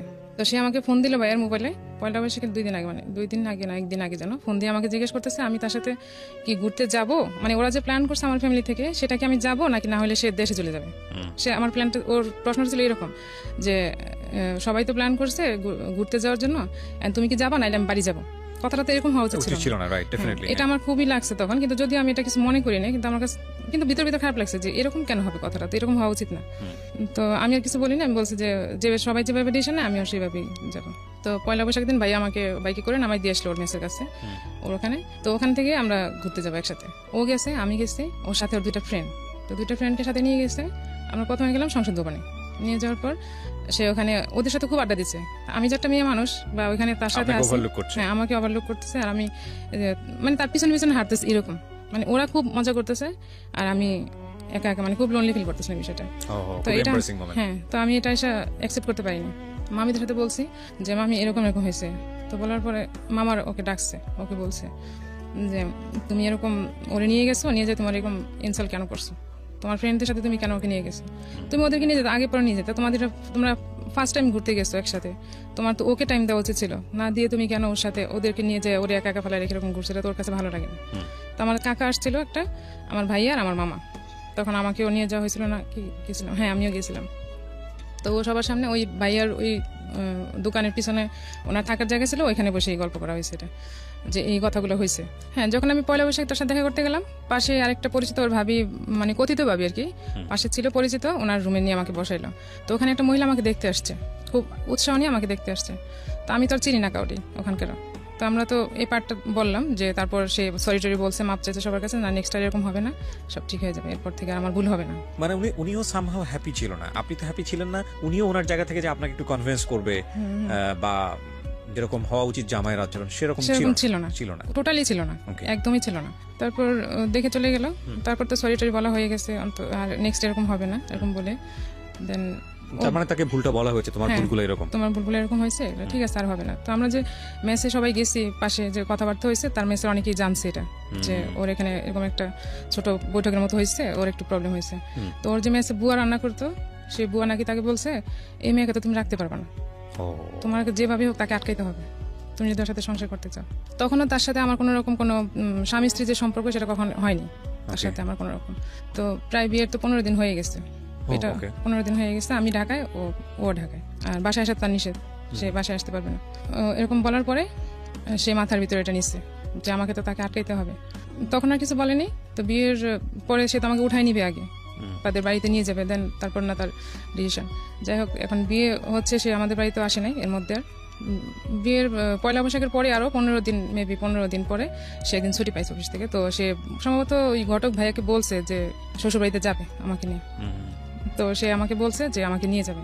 তো আমাকে নিয়ে সে সেদিন মাসখানেক পরে আর কি বিয়ের আমাদের বাড়িতে আসছে। সেদিন আসার পরে সে ছিল 2 দিন বাসায় থাকার পর, তার যখন ছিল তখন আমি বাড়িতে চলে আসছি একবারে, আর তখন আর ঢাকায় যাচ্ছে না, বাড়িতে চলে আসছে, কারণ প্রতি মাসের সাথে সাথে এখানে আসবে, ছুটি পাইলে সে আমাদের বাড়িতে আসবে। মানে সেরকম বলে নাই, তো সবাই চাচ্ছে এরকম আসুক, যেহেতু বিয়ে এখন উঠাই নিতে পারতেছে না, তাহলে এখন কি করবে, সেটা একটা প্রিপারেশনের দরকার উঠাই নেওয়ার জন্য। তো আমি বাড়িতেই রয়ে গেলাম, সে প্রতি বৃহস্পতিবার যাচ্ছে, এরকম প্রতি সাথে সাথে যাচ্ছে। পরে একদিন হঠাৎ করে ও চলে যাওয়ার পর আমি আমার বিছানার বালিশের নিচে একটা চিঠি পাই। চিঠিতে লেখা ছিল আমার নাম, মানে শিরোনামে আমি ছিলাম, মানে আমার নামটাই ছিল, কিন্তু ভিতরে যে কথাবার্তা সেগুলো আমার সাথে যায় না। কি লেখা ছিল? মানে সেরকম লেখা ছিল যে তার সাথে একটা, মানে ব্রেকআপ হলে যেরকম কথাবার্তা হয় না, সেরকম কথাবার্তা লেখা, যে আমি তোমাকে এরকম পছন্দ করতাম, এই করতাম সেই করতাম, যে তুমি আমার সাথে এরকম করো আমি বুঝতে পারিনি, এরকম লেখা। আর যখন আমি চিঠিটা ও যাওয়ার পর বিছানা গুছাইতে গেছে, তখন যখন দেখলাম, তখন আমি এটা বুঝতে পারলাম না যেটা কাকে লেখা। লেখা তো আমার নাম, কিন্তু তার সাথে আমার রিলেশন তো এরকম না। তার সাথে আমার স্বাভাবিক সম্পর্ক, সে নাস্তা টাস্তা করে সকালবেলা খেয়ে দিয়ে তারপর বাসায় থেকে বের হলো। তো আমি তখন তো মোবাইল নেই যে তার সাথে আমি যোগাযোগ করবো বা কিছু বলবো বা জানতে চাইবো যেটা কার চিঠি। তো যখন ও ফোন দিয়েছে, তখন আমি ওকে জানতে চাইছি যেটা চিঠি পাইছে এটা কার। পরে বলতেছে কোন জায়গায় পাইছে, আমি বলছি বিছানায় ছিল। পরে বলতেছে তোমার জন্য লিখছিলাম। আমি বলছি আমার জন্য এই ধরনের কথাবার্তা কেন? আর আমার তখন এত বুদ্ধিও ছিল না যে আমার সাথে এরকম রিলেশন না। এখন বুঝি সেটা তো আমার জন্য ছিল না। পরেও শুনছি চিঠিটা কার, কিন্তু এটা যে আমার ছিল না এটা আমি বুঝতে পারছি। তখনও বুঝতে পারছি, এখনো বুঝতে পারি, এখন ভালো করে বুঝতে পারি। তখন তো আমি তখন চিঠিটা যখন দেখলাম, তখন এটা জিজ্ঞেস করলাম, সে আমাকে এড়াই গেল, বললো যে এটা আমি তোমাকেই লিখছিলাম, এমনি লিখছিলাম। আপনার নাম ছিল চিঠি? হ্যাঁ, চিঠির মধ্যে আমার শুরুতে আমার নাম ছিল। এখানে কারণ আছে, আমি বলবো পরে। ওকে, আচ্ছা, এই সামনের দিকে। তো এটা আমার নাম দিয়ে লেখা, এরকম লেখা ছিল। এর মধ্যে তো আর সে উঠায় নিয়ে আসতে পারতেছে না আমাকে, 9 মাস হয়ে গেল অলরেডি আমাদের বাড়িতে। তবে আমার ফুপু একদিন বলে বসছিল ওর সামনে যে তোমার বাপের কি টাকা নাই, আমার বাস্তিরে উঠায় নিতে পারতেছো না? আমার ফুপুটা একটু সহজ সরল টাইপের, অত শিক্ষিত না, তো বলে ফেলাইছে ওর সামনে। আর এটা নিয়ে ওর যখন বলছে তখন ও খুব মাইন্ডে লাগছে, তার ইগোতে লেগেছে। এটা ওর ফ্যামিলি তো বলছে, বলার পর এটা নিয়ে ওর বাবা খুব মোটামুটি রাগ হয়েছে। আর ওর বাবার কথা ছিল যে আমি করবো না, তোমাদের বিয়ে সাথীর জন্য আমি কারো টাকা পয়সা দিব না, দিতে পারবো না, যার যার বিয়ে সাথীর টাকা সে জোগাড় করবে। এখন কি হবে? এখন তো তার সেরকম বিয়ের পর থেকে সে চাকরিও ঠিক মতো করতে পারতেছে না, মানে করতে পারতেছে না, সে ঠিক করে না ঠিক মতো চাকরি বাকরি। তো 2 দিন করে তো 4 দিন থাকে না এরকম। আর সে টাকাও জোগাড় করতে পারতেছে না, বউ কিভাবে নিবে? কারণ ওর তো কন্ডিশন দেওয়া ছিল কি কি জিনিসপত্র নিয়ে যাবে, এটা তো আমাদের ফ্যামিলিতে বলতে পারতেছে না যে আমি এগুলো ম্যানেজ করতে পারতেছি না বা আমি নিতে পারতেছি না। তো আমি ওর দিন জিজ্ঞেস করলাম যে এখন যে এরকম প্রবলেম হইতেছে, এখন মানুষ তো আমাকে খারাপ বলতেছে, বা আমাকে না তোমাকে খারাপ বলতেছে, যে তোমার হাজবেন্ডের মনে কম, মানে টাকা পয়সা নাই, এতদিন হয়ে গেলে উঠে নিতে পারতেছে না। তো আমাকে বললো যে আমি তো ম্যানেজ করতে পারতেছি না জিনিসপত্রগুলো, আর উঠে নিতে গেলে তো খরচ আছে, আমি কি করবো? তো আমি আমার মায়ের সাথে বুদ্ধি করলাম যে প্রেস্টিজ বাঁচানোর জন্য, যে আমার যে বিয়ের আগে যে গোলগুলো ছিল সেগুলো আমি কি করলাম, সব আমি আর আমার মা মিলে, এটা কিন্তু কেউ জানে না, আমার মা ছাড়া এখনো জানে না। তো আমি আর আমার মা মিলে ওই জিনিসগুলো বললাম যে আমি তাহলে বিয়ের জিনিসগুলো এটা দিয়ে বানাইতে বলি, ওরে আমি বানাই। আমি আর আমার মা মিলে বললাম। পরে মা বলে ঠিক আছে, তাহলে তোমারই তো, তাহলে তুমি করো। না সরি, এর মধ্যে একটা কথা, উঠাই নিয়ে যাওয়ার আগে একটা কোরবানি ঈদ আসছে লাস্ট। আমার তো এপ্রিলে বিয়ে হয়েছে, তারপর কোরবানি ঈদ যখন আসলো প্রায় 9 মাসের কাছাকাছি তখন। তো এখন ঈদে যদি আমি এখানে থাকি তাহলে মানুষ ভাববে কি রকম একটা ভাববে, এই মানুষের ভাবাটাই অনেক কাল হয়ে গেছে আসলে। তো এখন সে আমাকে, আমি বলতেছি তাহলে আমরা কি করতে পারি বলো, এখন এক কাজ করো তাহলে তুমি বাড়িতে বলো যে আমরা দেশে যাই ঈদ করতেছি, আমার বাবা বলছে ওকে দেশে নিয়ে যেতে। তো সেটা বলে সে আমাকে তার মেসে নিয়ে আসলো ঈদ করার জন্য রাতের বেলা। সে তখন কাঁঠাল বাগান থাকে, মেসে থাকে, মেসে সবাই চলে গেছে, মানুষের মুখের কথা থেকে বাঁচার জন্য আপনার এই কাজটা সেটা করলাম। তো বলতেছে ঠিক আছে তাহলে চলো মেসে আমরা ওখানে ঈদ করি। তো সে মেসে নিয়ে আসলো কাঁঠাল বাগানে ঈদ করার জন্য। তো এখানে তো তার তো টাকাও নেই, সে তো চাকরিও নেই, তার সে কি বাজার করবে, কি জবও চলে গেছে ওই সময়। হ্যাঁ তখন তার জবও নেই, সে মেসে থাকতেছে ঠিকই কিন্তু তার জব নেই। তো ও একটু উড়নচন্ডী টাইপের আর কি, যে জব ঠিক মতো করবে ওরকম না। তো মেসে নিয়ে আসছে, সেদিন আমার মেসের পাশে অনেক বড় একটা বিল্ডিং আগুন লাগছে, এখন তো পুরো এলাকা সব জড়ো হয়ে গেছে। আর সবার সাথে আমার রিলেশন হচ্ছে, মানে কন্ট্যাক্ট হচ্ছে যে আমি আমার শ্বশুরবাড়িতে ঈদ করতেছি, ঈদ করতে আসছি। সবাই জানতে যাচ্ছে কেমন শ্বশুরবাড়ি, কি আসে বিষয়। ওরা বলছে যে ঠিক আছে 1-2 দিনের জন্য নিয়ে যাও, ঈদ করে আবার দিয়ে যাবে, আবার উঠায় অনুষ্ঠান করে নিয়ে যাবে এরকম। তো আমরা তো মেসে, এখন আমার মানে তখন উঠানোর ডেট ফিক্সড হয়ে গেছে যে আমাকে ডিসেম্বর উঠে নিয়ে আসবে এরকম। তো তখন আমার খুব গরু মাংস খাইতে ইচ্ছা করছে, মানে কি পরিমাণে খাইতে ইচ্ছা করছে আমি এটা এখনো বলে বুঝাতে পারবো না। কোরবানির ঈদ, তো কোরবানির ঈদ আমার গরু মাংস খাইতে এত ইচ্ছা করছে, মানে পাগল হয়ে যাবে এখন গরু মাংস না খাইতে পারলে, এরকম মনে হইতেছিল। তো এখন আমরা গরু মাংস কোথায় পাবো? ঢাকা শহরে তো আমাদের পরিচিত মামার বাসা, আর আমি তো আমার আত্মীয় বাসা যেতে পারবো না, কারণ সবাই জানে আমি আমার শ্বশুর বাড়িতে ঈদ করতে গেছি। তো ওর একটা ভাই ছিল, হোটেল টোটেল সবকিছু বন্ধ। হ্যাঁ, কোরবানি ঈদ তো এরকমই থাকে। তো ওর একটা ভাই ছিল ঢাকায়, ওর ভাইয়ের বাসায় নিয়ে গেল, চলো যাই ওদিকে দেখি ওখানে কিছু হয় কিনা। তো ঈদের দিন আমরা ওখানে গেলাম, যাওয়ার পর দেখি ওখানে যাই দেখি যে ওর ভাই আর ভাইয়ের বউর মধ্যে সম্ভবত কোনো ঝগড়াঝাটি চলতেছে। এগুলো খুবই ইম্পর্টেন্ট। কেন ইম্পর্টেন্ট বলছি, মানুষের ওই যে বিয়ের পরের প্রথম দিককার যে মেমোরিগুলো, যারা বিবাহিত আছেন তারাই আজকের এই ভিডিওটা বা আজকে যারা রেডিওতে শুনছেন তারা বুঝতে পারবেন যে এই মেমোরিগুলো মানুষ সারাটা জীবন রান করে, এবং এগুলো যে কত বড় সমস্যা হয় সাংসারিক জীবনে আনথিঙ্কেবল। বলেন। দেন ওখানে যাই দেখলাম যে ওখানে পজিশন ভালো না, তো ওখান থেকে চলে আসলাম। মাংস তো খাওয়া হলো না আমার। 2 দিন পর আমি বললাম যে আমি বাড়ি যাবো, এখন বলবো যে আমি এখান থেকে চলে আসছি, ঈদ তো চলেই গেছে, এখন বাড়ি আসবো। বাড়ি আসলাম, আমাদের বাড়িতে কোরবানি দেওয়া হয়। এখন আইসে আমি মাংস খাইতে পারলাম না, মাংসের মধ্যে আমার একটা গন্ধ পাচ্ছি, আমি খাইতে পারতেছি না মাংস। আমার চাচা আসছে, ওই চাচারা আমাদেরকে খুব আদর করে, মানে ফ্রেন্ডের মতো। আইসা উনি বাত মাখাইছে, মাখানোর পরে মাংস দিয়ে বাত মাখাইছে আমাকে দিছে, আর আমি বাইরে যে বমি করতে শুরু করছি যে আমি আর এখন আর গরু মাংস খাইতে পারতেছি না। তো আর খাইতে পারিনি মাংস, এর মধ্যে আমার কনসিভ হয়ে গেছে। হ্যাঁ, আর তো ও নিয়ে গেছে আমাকে উঠায় ডিসেম্বরে, মানে কনসিভ হয়ে গেছে তখন সে আমাকে উঠায় নিয়ে গেছে ওদের বাড়িতে। হ্যাঁ, বিয়ের কয় মাস পরে গেলেন? বিয়ের 9 মাস পর। 9 মাস পর, আচ্ছা। তো সে তার ওই বুদ্ধিটা খাটাই, ওই যে বুয়া বলছিল যে মেয়েকে আটকাইতে হলে তোমার কিছু করতে হবে, হ্যাঁ এটাই ছিল তার প্ল্যান। তো যাই হোক, এখন তো কনসিভ হয়ে গেছে। তো উঠায় নিয়ে যাওয়ার পর ওখানে ছিলাম মনে হয় 4 দিন না 3 দিন ছিলাম। তারপরে আমার ভাইয়া আবার যাই আমাকে নিয়ে আসছে ওখান থেকে। তো আমি তো ওখানে থাকবো না, এমনি তো থাকার মতো ওরকম প্রিপারেশন না। তারপর ওর চাকরি এখানে, আর আমার যেহেতু উঠায় নিয়ে গেছে এখন তার ওখানে থাকার দরকার নেই, বাড়িতে এসে ছিলাম। তো তখন থেকে সে আর বাড়িতে যাওয়ার কথাও বলে না, ঢাকায় যাওয়ার কথাও বলে না, কিংবা আমি বাসা নিচ্ছে তুমি আসো এরকম কিছু বলে না। কোথায় রেখেছে আপনাকে? আমাদের বাড়িতে। আবার যখন এই যে বিয়ের 2 দিন পর যখন নিয়ে আসলো আমাকে, আবার তখন নিয়ে এসে এখন আর সে এখানেই আসা যাওয়া করে, বাট সে বাসা নিচ্ছে না। এখন আমার মা, আমার ফ্যামিলি, বাসা নেওয়ার মতো সামর্থ্য ছিল ওর তো, জব তখন জব করতেছে, তখন জব করছিল। আচ্ছা, করতেছে তখন, তো বাসা নিচ্ছেও না, কিছু বলতেছে না। আমার মা তো বলতে পারে না তুমি মেয়েকে নিয়ে যাও, এটা তো মুখের উপর বলা যায় না। কেমন লাগে? হ্যাঁ, কেমন লাগে শুনতে। তো আমি মাঝে মাঝে বলতাম যে তুমি বাসা নাও বা কিছু, তখন সে বলতে ঠিক আছে বাসা নিবো না। তো আমিও তাকে একটু জোর দিয়ে বলছি যে বাসা নাও, আমি আর এখানে থাকবো না, কারণ এখানে থাকলে জিনিসটা ভালো দেখা যাচ্ছে না। সবাই আমাকে প্রশ্ন করে যে তোমার হাজবেন্ড বলছে ঢাকায় রাখবে, থাকবা। আর সবাই জানে আমাদের ফ্যামিলিতে যে আমার খুব ভালো জায়গায় বিয়ে হয়েছে, আমার খুব মোটামুটি ভালো জায়গায় বিয়ে হয়েছে। পরে বাসা নিল না, তারপর সে বলছে ঠিক আছে আমি বাসা দেখবো। তারপর আমরা রায়ের বাগে একটা বাসা নিলাম, এক রুমের একটা বাসা, টিনের চাল দেওয়া যে বাসাগুলো থাকে ওরকম একটা বাসা নিচ্ছে। বাসায় তো কিছুই নেই, থাকবো কিভাবে? জাস্ট একটা তোষক নিয়ে, না একটা চৌকি, ওই যে মেসে যে চৌকিগুলো ইউজ করে। 2002 বিয়ে হয়েছে, এটা 2003-এর ঘটনা, প্রথম দিকে। তো বাসা নিচ্ছে, ওখানে একটা জাস্ট একটা চৌকি ছিল, চৌকিতে একটা তোষক মতো। সে আগে যে মেসে যে বাসা যেটা ইউজ করতো, খাট না চৌকি, ওগুলো ওখানে নিয়ে আসছে ওখানে। তো কিছু কিছু জিনিসপত্র আমার ছোট ভাই আমাকে দিয়ে গেছে বাড়ি থেকে, যে নতুন সংসার হাড়ি পাতিল যা লাগবে এগুলো সে মা পাঠিয়ে দিচ্ছে। মা তো বিষয়টা জানে মোটামুটি, আমি তো মার সাথে শেয়ার করছি, আমার তো আর কারোর সাথে শেয়ার করার মতো ছিল না। তো মা বাড়ি থেকে সবকিছু পাঠিয়ে দিত, যা যা দরকার লাগতো, চাল থেকে দিয়ে সবকিছু এরকম পাঠিয়ে দিত, ছোট ভাইকে দিয়ে পাঠিয়ে দিচ্ছে। তো তখন অনেক গরম, যখনটা শুরু হয়েছে তখন অনেক গরম, যে সময়টাতে আমি বাসা নিচ্ছি। বাসায় এত গরম ছিল, রাতে ঘুমাইতে পারতেছিলাম না গরমের জন্য, না ছিল ফ্যান, না ছিল মশারি। এখন কাঁথা গায়ে দিলে মশা, গরম লাগছে, মশা কামড়াচ্ছে মশারি ছাড়া।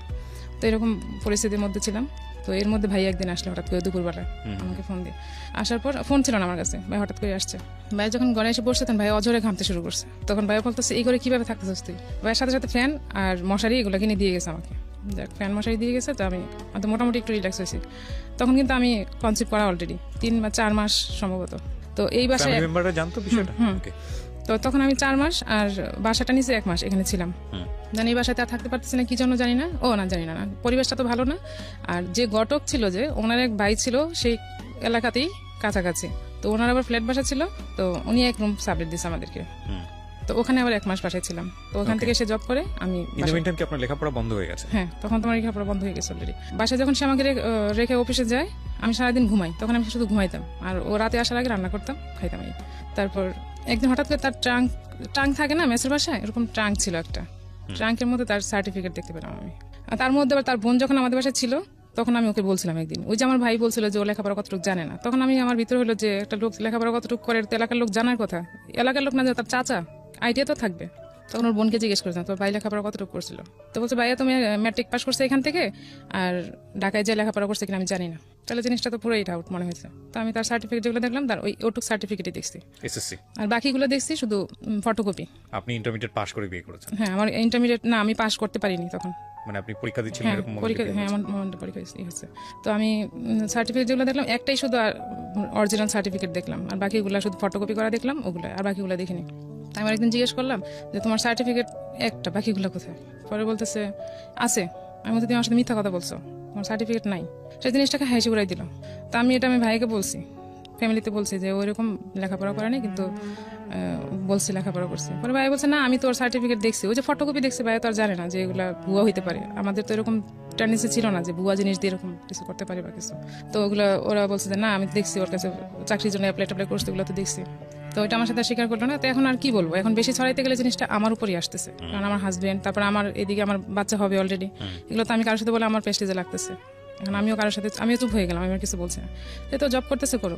তো ওখানে 1 মাস ছিলাম, থাকার পরে আবার ভাইয়া বলতেছে তোদের এত প্রবলেম, তো ঠিক আছে আমি তো ঢাকায় বাসা নিবো, আমি ঢাকায় থাকি, তুই এক কাজ কর আমাদের সাথে থাক দুজনেই, আর বাসা ভাড়াটা যা লাগে আমি দেবো, ওকে বল চাকরি করে যা করবে সব যেন ও এখন জমায় নিতে পারে, এখন তোদের কোনো খরচ লাগবে না, আমি থাকবো যেহেতু আমার সাথে থাকবে। তো ভাই একটা বাসা নিল, ওই বাসা আমরা উঠলাম। তো ওই 2 মাস ছিলাম ওর সাথে বাইরের বাসায়। তারপরে এই বাসায় আসলাম, আসার পর ও চাকরি আবার চলে গেছে। ও শুধু ঘুরতেছে, খাইতেছে, কারণ ভাইয়া সব করতেছে। ভাই প্রতিদিন বাজার টাজার যায়, এভরিথিং যা লাগে সব। খুব অড লাগে না দেখতে বিষয়টা? লাগে না, সেটাই। এখন সে সব করতেছে। তাকে আমি বলেছি আমি জব করো, চেষ্টা করবো কিছু। ও চেষ্টা তো করতেছে, না হলে কি করবো? ও হচ্ছে গা ছেড়ে দিয়ে চলার কিরকম। তো এর মধ্যে যখন আমার 8 মাস বেবি হবে, তখন হঠাৎ করে একদিন উদয় হয়ে গেছে। আমার ভাইয়ার যে ড্রয়ার ছিল টাকা রাখার, সেখান থেকে টাকা নিয়ে সে চলে গেছে। কোথায় গেছে তার কোনো খবর নেই, কারণ তখন তো মোবাইল ছিল না, আর সে কারোর সাথে যোগাযোগ করেনি। যাওয়ার পর আমি এতটাই মেন্টালি অসুস্থ হয়ে গেছিলাম যে আমি এখন কি করব, মানে কাকে বলবো, কি করব। ভাইয়া ছিল, ভাইয়াকে বলছি, ভাই তো জানি যে ভাইয়ের কাছে এরকম গেছে। তখন ওরা খুঁজে পাওয়ার তো কোনো ওয়ে নেই, যে কোথায় খুঁজে পাবো কিছু। তো ওদের বাড়িতে জানানো হলো, ওকে খুঁজে পাওয়া যাচ্ছে না, কি বাড়ি গেছে কিনা, কি আসে না, ওখানেও যায়নি। সে আমাদের সাথে কারোর সাথে যোগাযোগ করছে না। আমি অজরে কান্নাকাটি করতেছিলাম যে আমি এরকম কখনোই দেখিও নাই, শুনিও নাই কোনোদিন। আর আমার এরকম পরিস্থিতি, সে কিভাবে এরকম একটা কাজ করলো, সে কি মরে গেল, তাকে কেউ নিয়ে মেরে ফেললো, মানে এইসব চিন্তা আমার ভিতরে, যে সে নিজে থেকে পালাই গেছে, কিংবা সে ইচ্ছা করে যোগাযোগ করতেছে না, এটা আমার ভিতরে, হ্যাঁ, এটা আমার ভিতরে কাজ করতেছে না, করতেছে যে সে তাকে কোনো বিপদে পড়লো কিনা, কিছু হইলো কিনা, আমি এখন কি করবো, এরকম অজরে কান্নাকাটি করতেছি। প্রায় 15 দিন পর, মেবি 15 দিন না 12 দিন পর সে যোগাযোগ করলো। যোগাযোগ করে সে, তখন তো তাকে পাওয়াটা হয়েছে আমাদের কাছে সবচেয়ে বড় ইস্যু, যে তাকে খুঁজে পাওয়া গেছে। এটা সে আসলো বাসায়। তো ভাইয়া তার সাথে রাগ করে কথা বললো না। তো আমি জিজ্ঞেস করলাম কই গেছিলাম, কি করছো? পরে বলে যে চাকরি খুঁজতেছিলাম, চাকরি খুঁজতে চাই। সেই মানে কিছু বললে সেটাকে এড়াই যেত। তো এটা তো আমাকে না বললে আমি জানবো না সে কোথায় গেছিল, কি করতেছিল। তো গেলো, ফার্স্ট টাইম এটা গেলো। তারপর আমার মেয়ে হলো, সিজারে হলো মেয়ে। তারপর মেয়ে হওয়ার পরে তার কাছে, তখন তো তার কাছে কোনো টাকা পয়সা নেই, চাকরিও নেই, সবকিছু আমার ভাইয়া করলো আর মামা করলো। মানে হসপিটাল যত খরচ আসছে এভরিথিং সব কিছু করলো। ইভেন তাকে গাড়ি ভাড়া পর্যন্ত আমরা ফ্যামিলি থেকে দেওয়া হয়েছে। তো সব কিছু করার পর ওদের ফ্যামিলি থেকে যেদিন আমি হসপিটালে ভর্তি হব, সেদিন আমি ওর ফ্যামিলিতে সবাইকে বলছি যে আমার জন্য দোয়া করতে, কিংবা কি হবে আমি তো জানি না, কি হইতে পারে না হইতে পারে। ওরকম মোমেন্টে আমি দোয়া নেওয়ার জন্য সবাইকে ফোন দিছি। ফোন দেওয়ার পর ঠিক আছে যাও, কথাবার্তা হয়েছে। কিন্তু হসপিটালে থাকা অবস্থায় আমি যে কয়েকদিন ছিলাম, একটা লোক আমাকে একটা ফোন দেয়নি যে তুমি কেমন আছো, কি আসো বিষয়, বা বাচ্চা কেমন আছে, তোমার শরীর কেমন আছে, কেউ না। ওর সাথে কথা হয়েছে হয়তো বা, আমি জানি না, ও ফোন দিলে হয়তো কথা হয়েছে, বলে যে কথা হয়েছে, জানাইছি বাড়িতে।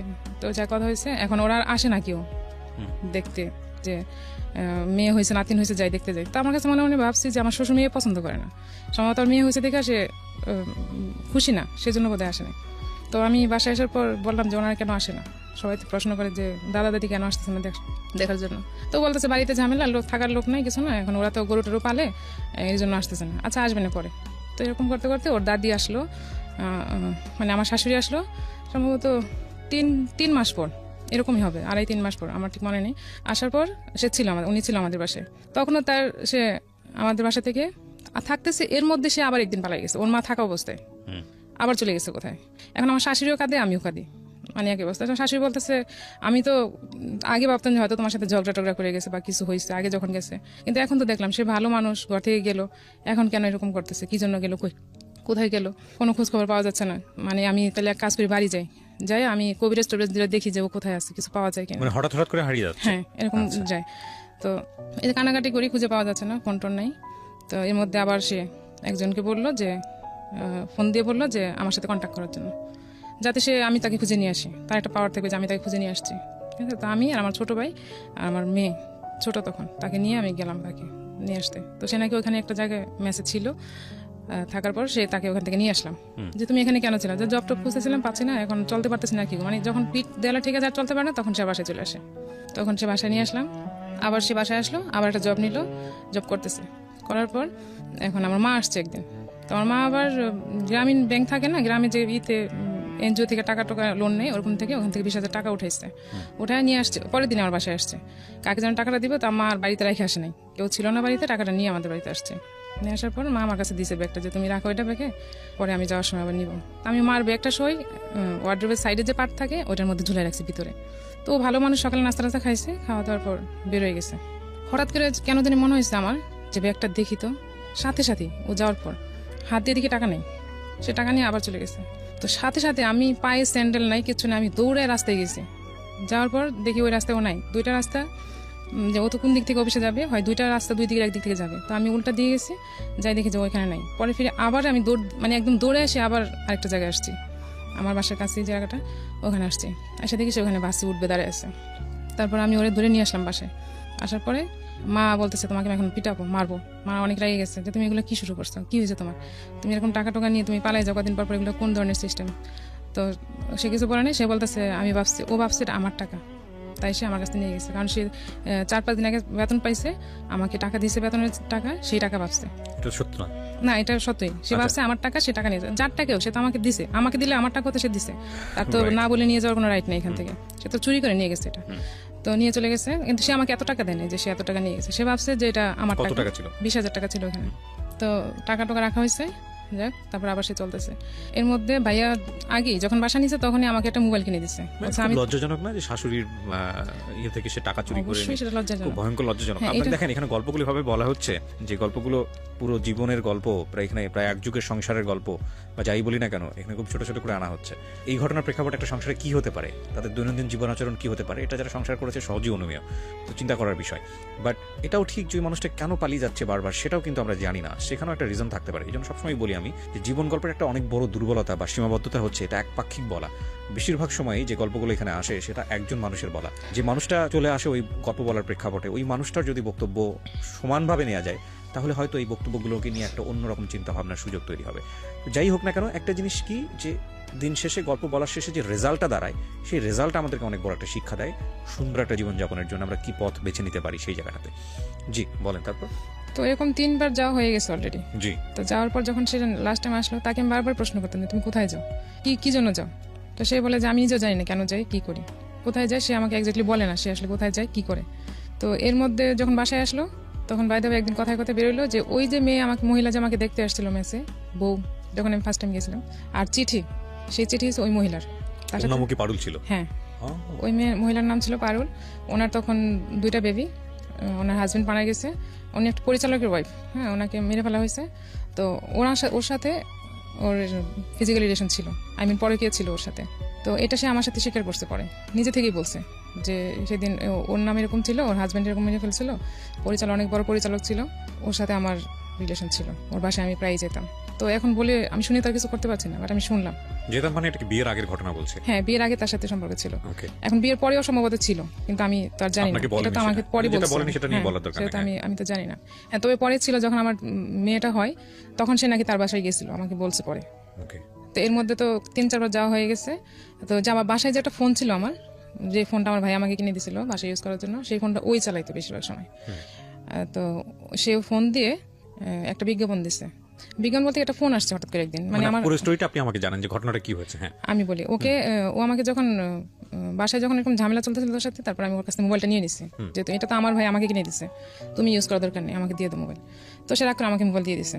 তো সেদিন রাতে একটা ফোন আসছে একটা মহিলার। ফোনের পাশে মহিলা আমাকে বলতেছে, আপনি কে? আপনি কে? পরে বলছে যে এই মোবাইলটা যার, আমি তাকে চাই। এই মহিলা আমাকে বলতেছে, আমি বলছি মোবাইলটা আমার। বলছে না, এই মোবাইলটা আপনার না, আমি তো অন্য জনের সাথে কথা বলছি মোবাইল দিয়ে। হ্যাঁ, তো ওর নাম বলতেছে। পরে আমি বলতেছি, হ্যাঁ ওনার সাথে আপনার কিসের রিলেশন? পরে বলতেছে, আপনি ওনাকে জিজ্ঞেস করেন। বলছে ওনাকে জিজ্ঞেস করবো না, আপনি আমাকে বলেন। পরে বলতেছে ওনাকে ফোন দেন। পরে বলছেন ওনাকে দেওয়া যাবে না, আপনি আমাকে বলেন, আমি ওনার ওয়াইফ। পরে বলতেছে, আপনি ওয়াইফ মানে? উনি তো কয়েকদিন আগে আমাকে পেপারে বিজ্ঞাপন দিচ্ছে পাত্রী চাই বলে। তাহলে আপনার ওয়াইফ থাকলে উনি কেন এরকম বিজ্ঞাপন দিল? আপনার হাজব্যান্ড কিরকম? পরে আমি বলছি, আমি তো এই ব্যাপারে জানি না যে ও কেন দিচ্ছে বা কি আসে বিষয়ে, আপনি কি ওনার সাথে কথা বলেন? তো হ্যাঁ, উনি তো আমাকে বলছে উনি বিয়ে করবে। তো আমি বলছি, আচ্ছা ঠিক আছে, আমি তো জানি না, তো আমি যখন ফোন দিবে তখন আপনি আমাকে কথাগুলো বলবেন। আচ্ছা ঠিক আছে।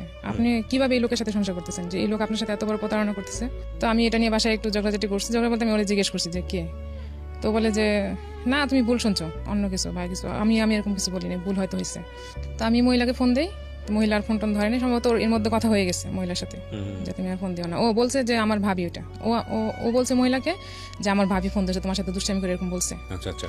তো মহিলা বিশ্বাস করছে, ঠিক আছে ভাবি মনে ফাইজলামি করছে বা কিছু। তো এই ব্যাপারটা আমি আর পরে কিছু জানতে পারিনি। তো আমি যখন ভালো করে দোষে, তখন বলছে যে না, আমি এমনি দুষ্টামি করছি, আসলে সেরকম কিছুই না। তো আমি ফোনটা তখন টোটালি নিয়ে নিছি ওর কাছ থেকে। নিয়ে আনার পরে আমি আর তার কোনো কিছু এর মধ্যে জানতে পারলাম না।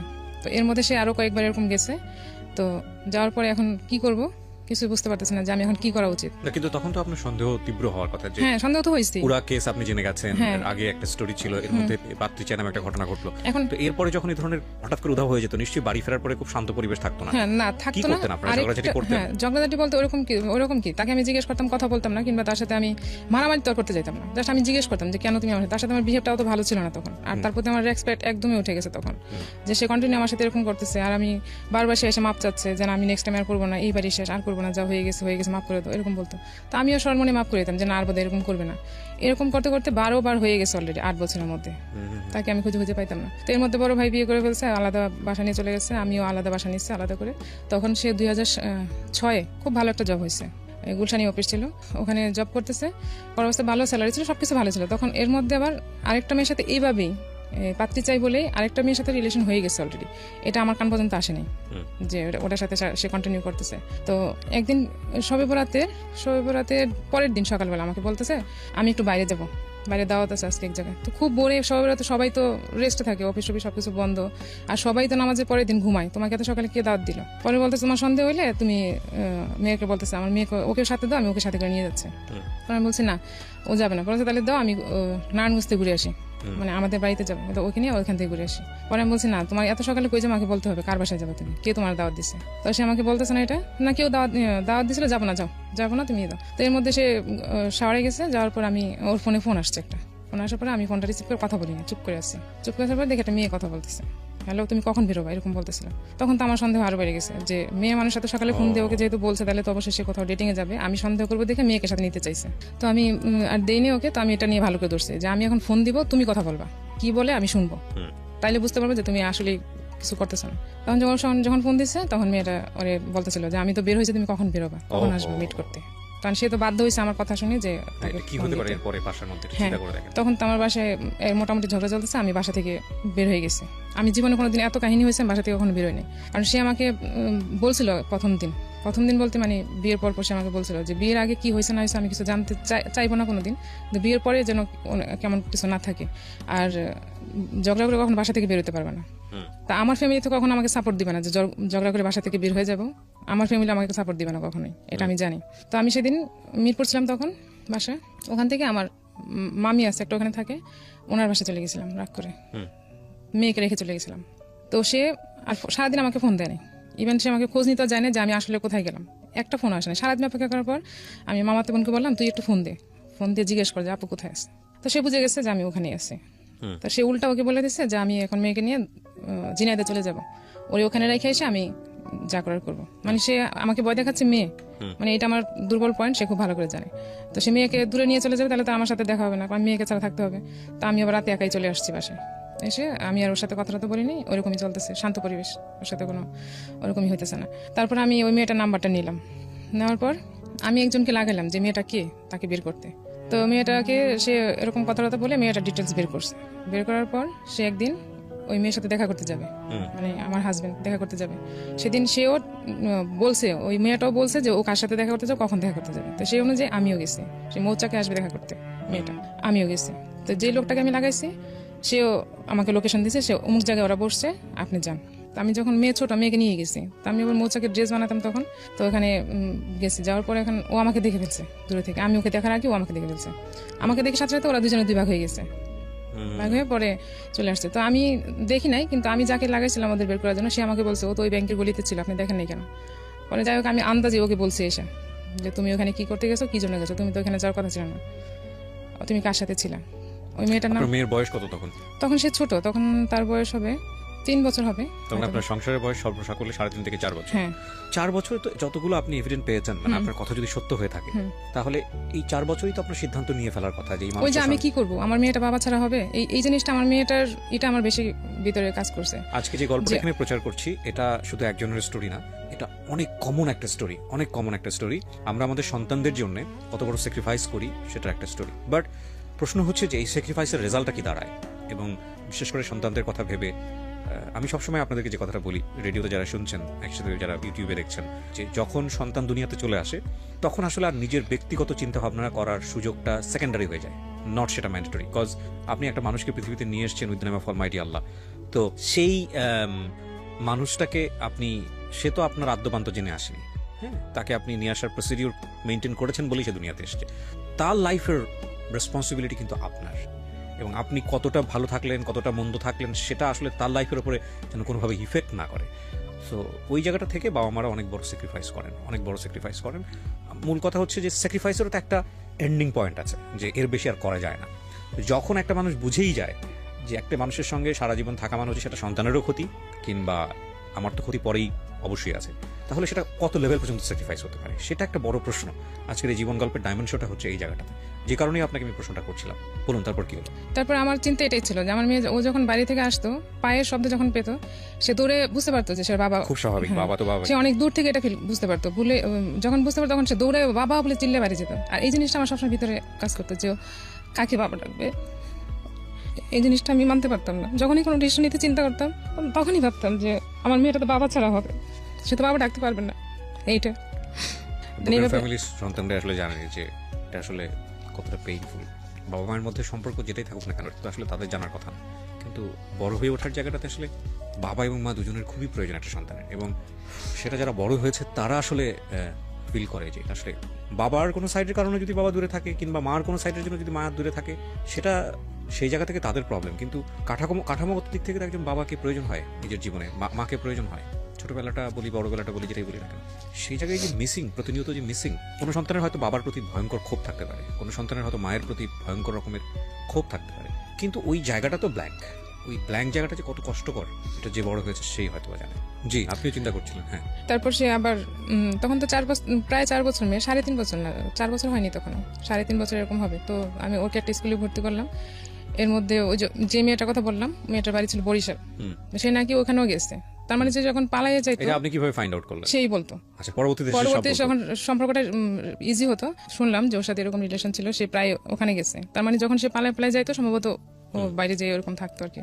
তো ওর সাথে হোটেলে ছিল একটা টাওয়াল ছিল, ওইটা সে নিয়ে আসছিল ওই মেয়ের, মানে হোটেল থেকে টাওয়াল নিয়ে, হোটেলের না, ওই মেয়ের ছিল ওটা, সম্ভবত ভুলবশত নিয়ে আসছে না কিভাবে নিয়ে আসছে আমি জানি না। তো একদিন যখন এটা নিয়ে প্রসঙ্গে কথা হচ্ছিল, তখন সে বললো যে এটা ওই মেয়ের। তো তোমার কাছে আসলো কি করে? তখন বললো যে এরকম সে হোটেলে ছিল ওর সাথে। তারপরে তো আপনি মার্সি করতেন শুধুমাত্র এই বাচ্চাদের কথা শুনেই মার্সি করতেন নাকি আমি কি করব এখন, মানে ফ্যামিলিতে ফিরে যাওয়ার কোনো সুযোগ ছিল না? ফ্যামিলিতে সুযোগ ছিল না তা না, হয়তো আমি বললে হয়তো যাইতে পারতাম, কিন্তু আমি কি বলবো, মানুষকে বলবো কি, মানুষ কি বলবে, আমার বাচ্চাটা এরকম হবে, তার ভবিষ্যৎটা অন্ধকার হয়ে যাবে, তা কি করবো, আমি It's এখন not কিছু easy করতে job, পারতেছি it's না, not easy job. আমি ডিসিশন নিব কিভাবে। এবং একটা মেয়ের সবচেয়ে বড় যে মানে ব্যাকআপটা থাকা উচিত আমি মনে করি, যারা বাবা আছেন বা মা আছেন, আমি বলি এই কথাটা আপনাদেরকে বলতে চাই, রিকোয়েস্ট করতে চাই। ছেলেদের ক্ষেত্রে আমাদের সমাজে সবসময় আমরা যেটা দেখি যে ছেলে পড়াশোনা করবে, নিজের পায়ে দাঁড়াবে। একটা মেয়ের ক্ষেত্রে আমরা চিন্তা করি যে মেয়ের পড়াশোনা করবে, একটা ভালো ছেলে দেখে বিয়ে দিয়ে দিব। বাট আমার ব্যক্তিগত ওপিনিয়ন, কোনো মেয়েকেই লেখাপড়া শিখিয়ে নিজের পায়ে দাঁড় করানোর আগ পর্যন্ত তার বিয়ে দেওয়া উচিত না। এটা আমার ব্যক্তিগত ওপিনিয়ন, আমি বলছি না যেটা আপনাকে মানতে হবে। আমি যত গল্প শুনেছি জীবন গল্পে, আমার কাছে মনে হয়েছে এই একটা জায়গা যদি একটা মেয়ের মানে সাপোর্ট থাকতো, যে সে অর্থনৈতিকভাবে স্বাধীন, অর্থনৈতিকভাবে সে নিজের পায়ে দাঁড়াতে পেরেছে, তাহলে অনেকখানি সাপোর্ট, তার যৌক্তিক সাপোর্ট যেটা আমি বলি, অনেকখানি যৌক্তিক ডিসিশন নেওয়ার সুযোগ তার হয়। আনফর্চুনেটলি আমাদের সমাজের অধিকাংশ মেয়েরা এই একটা জায়গার কারণে সিদ্ধান্ত নিতে পারে না। কারণ সে তো সন্তান মানুষ করবে কিভাবে? সে যে ফ্যামিলিতে ফিরে যাবে, কারোর উপর তো বোঝা হবে না। আছে লেখাপড়া, বিয়ের সঙ্গে সঙ্গে লেখাপড়াও তো বন্ধ হয়ে গেছে। এবং এটা যে কত ভয়ঙ্করতম স্যাক্রিফাইস, কত ভয়ঙ্করতম যুদ্ধ প্রত্যেকটা মোমেন্টে সংসারের মধ্যে। যে মানুষটাকে আমি পছন্দ করি না, থাকতেই পারে, এমন হতে পারে ওনার হাজব্যান্ডের জায়গা থেকে ওনার প্রতি 100টা কমপ্লেন আছে, বাট প্রবলেম যে দুজনের জায়গা থেকেই ছিল, এটা তো সত্য। দেখেন, একটা মানুষকে আপনি পছন্দ করেন না, তারপরও ঘন্টার পর ঘন্টা, মাসের পর মাস ওই মানুষের সঙ্গে থাকতে হচ্ছে, আপনাকে থাকতে বাধ্য করা হচ্ছে, because of this and this is not life. Definitely this is not life. তারপর কি হলো? তারপর যখন ওই মেয়ের সাথে সম্পর্কটা অনেক ডিপলি চলে গেছে, তখন এটা নিয়ে আমার ফ্যামিলিতে মানে ওর সাথে আমার অনেক ঝগড়া হচ্ছিল তখন, মানে খুবই খারাপ অবস্থা চলে আসছে তখন, যে আর তো সহ্য করা যাচ্ছে না, তুমি এরকম করতেছো, এটা আমি আর নিতে পারতেছি না। তখন সে আবার আমাকে ব্যস্ত রাখার জন্য সে আবার আগের অবলম্বন, মানে আবার আমি কনসেপ্ট করলাম, আমার ছেলে আসলে পেটে, আমি বুঝতে পারিনি আসলে। মানে আপনি যখন একটা সিদ্ধান্ত নেবেন তখন আপনাকে ধরে রাখার হ্যাঁ, জন্য তখন সে আমাকে পরে বলতো যে আসলে তোমাকে ব্যস্ত রাখতে চাইছি যাতে আমার দিকে নজর দিতে না পারো, এরকম বলতো। তো যাই হোক, ছেলে কনসেপ্ট করার সাথে সাথে আবার সে তারও একটা ভালো জব হলো তখন, একদম সেই মাসেই তার একটা ভালো জব হয়েছে, একটা ফরেন ব্যাংকে জব করতো তখন, অফিস থেকে গাড়িটাই সবকিছু দেওয়া হয়েছে, তার এক্সপিরিয়েন্সের উপর তার জবটা হয়ে গেছে। তো ওখানে ভালো চলতেছিল, খুবই ভালো ছিল তখন 2 বছর, কিন্তু ওই মেয়েটার সাথে কন্টিনিউ ছিল তার। আমি হয়তো কখনো জানতাম না, বুঝতে পারিনি, কিন্তু আমি তখন তো ব্যস্ত, সন্দেহ করতেন, তীব্র সন্দেহ করতেন। সন্দেহ তার ভিতরে ছিল, কিন্তু যখন একটা পর্যায়ে সে মোটামুটি জব করতেছে, সবকিছু করতেছে, তখন আমার এত সন্দেহ ছিল না তার প্রতি। মানে আমি তাকে বিলিভ করতাম এইভাবে যে না, সে ভুল করছে, ক্ষমা চাইছে, বাস সে ঠিক হয়ে গেছে, এরকম করে আমার সবগুলোই ভুল হয়েছে তার। তো তখন আমার 2টা বাচ্চা, আমি 2টা বাচ্চা নিয়ে ব্যস্ত।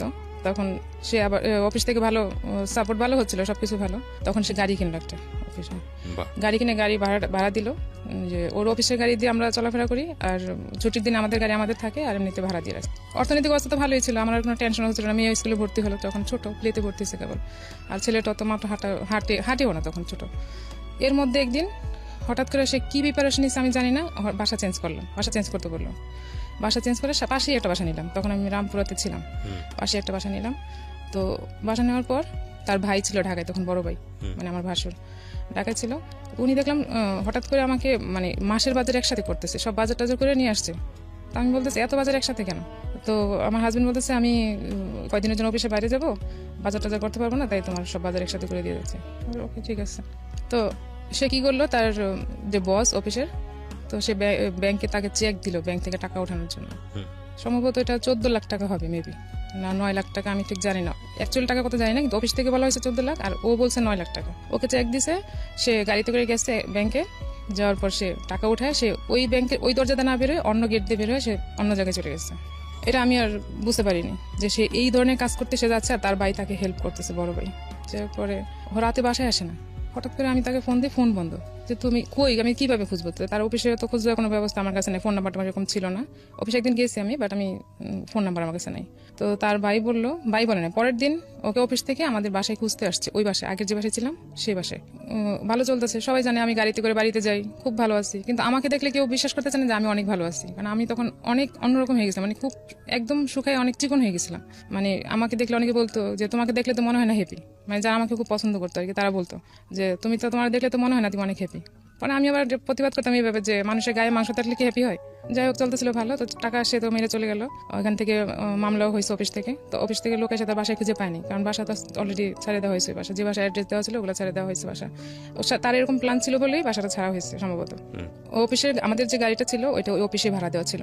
এই টাকাটা চুরি করার কি কোনো প্রয়োজন ছিল? মানে আপনার বাড়িতে তো এখন সবকিছুই ছিল। হ্যাঁ, এখন ওই যে সে গাড়ি কিনছে, গাড়িটার যে লোন ছিল সে ওটা হাঁপায় উঠতেছিল। আমি গাড়িটা কেনার জন্য কি আপনি কোনো চাপ দিয়েছিলেন? না, আমি তাকে বারবার বলছি গাড়ি কেনা না, সে এটা এখনো স্বীকার করে যে আমি তাকে ওগুলো নিষেধ করছিলাম, আর এগুলো না করলে সে ভালো থাকতো, হয়তো এরকম হইতো না। তো সে আমাকে সে গাড়িটা যখন ভাড়া দিচ্ছে তখন গাড়িটার লোন প্রচুর হয়ে গেছে, কিন্তু তার সেরকম গাড়ি কেনার মতো পজিশন এখনো হয়নি।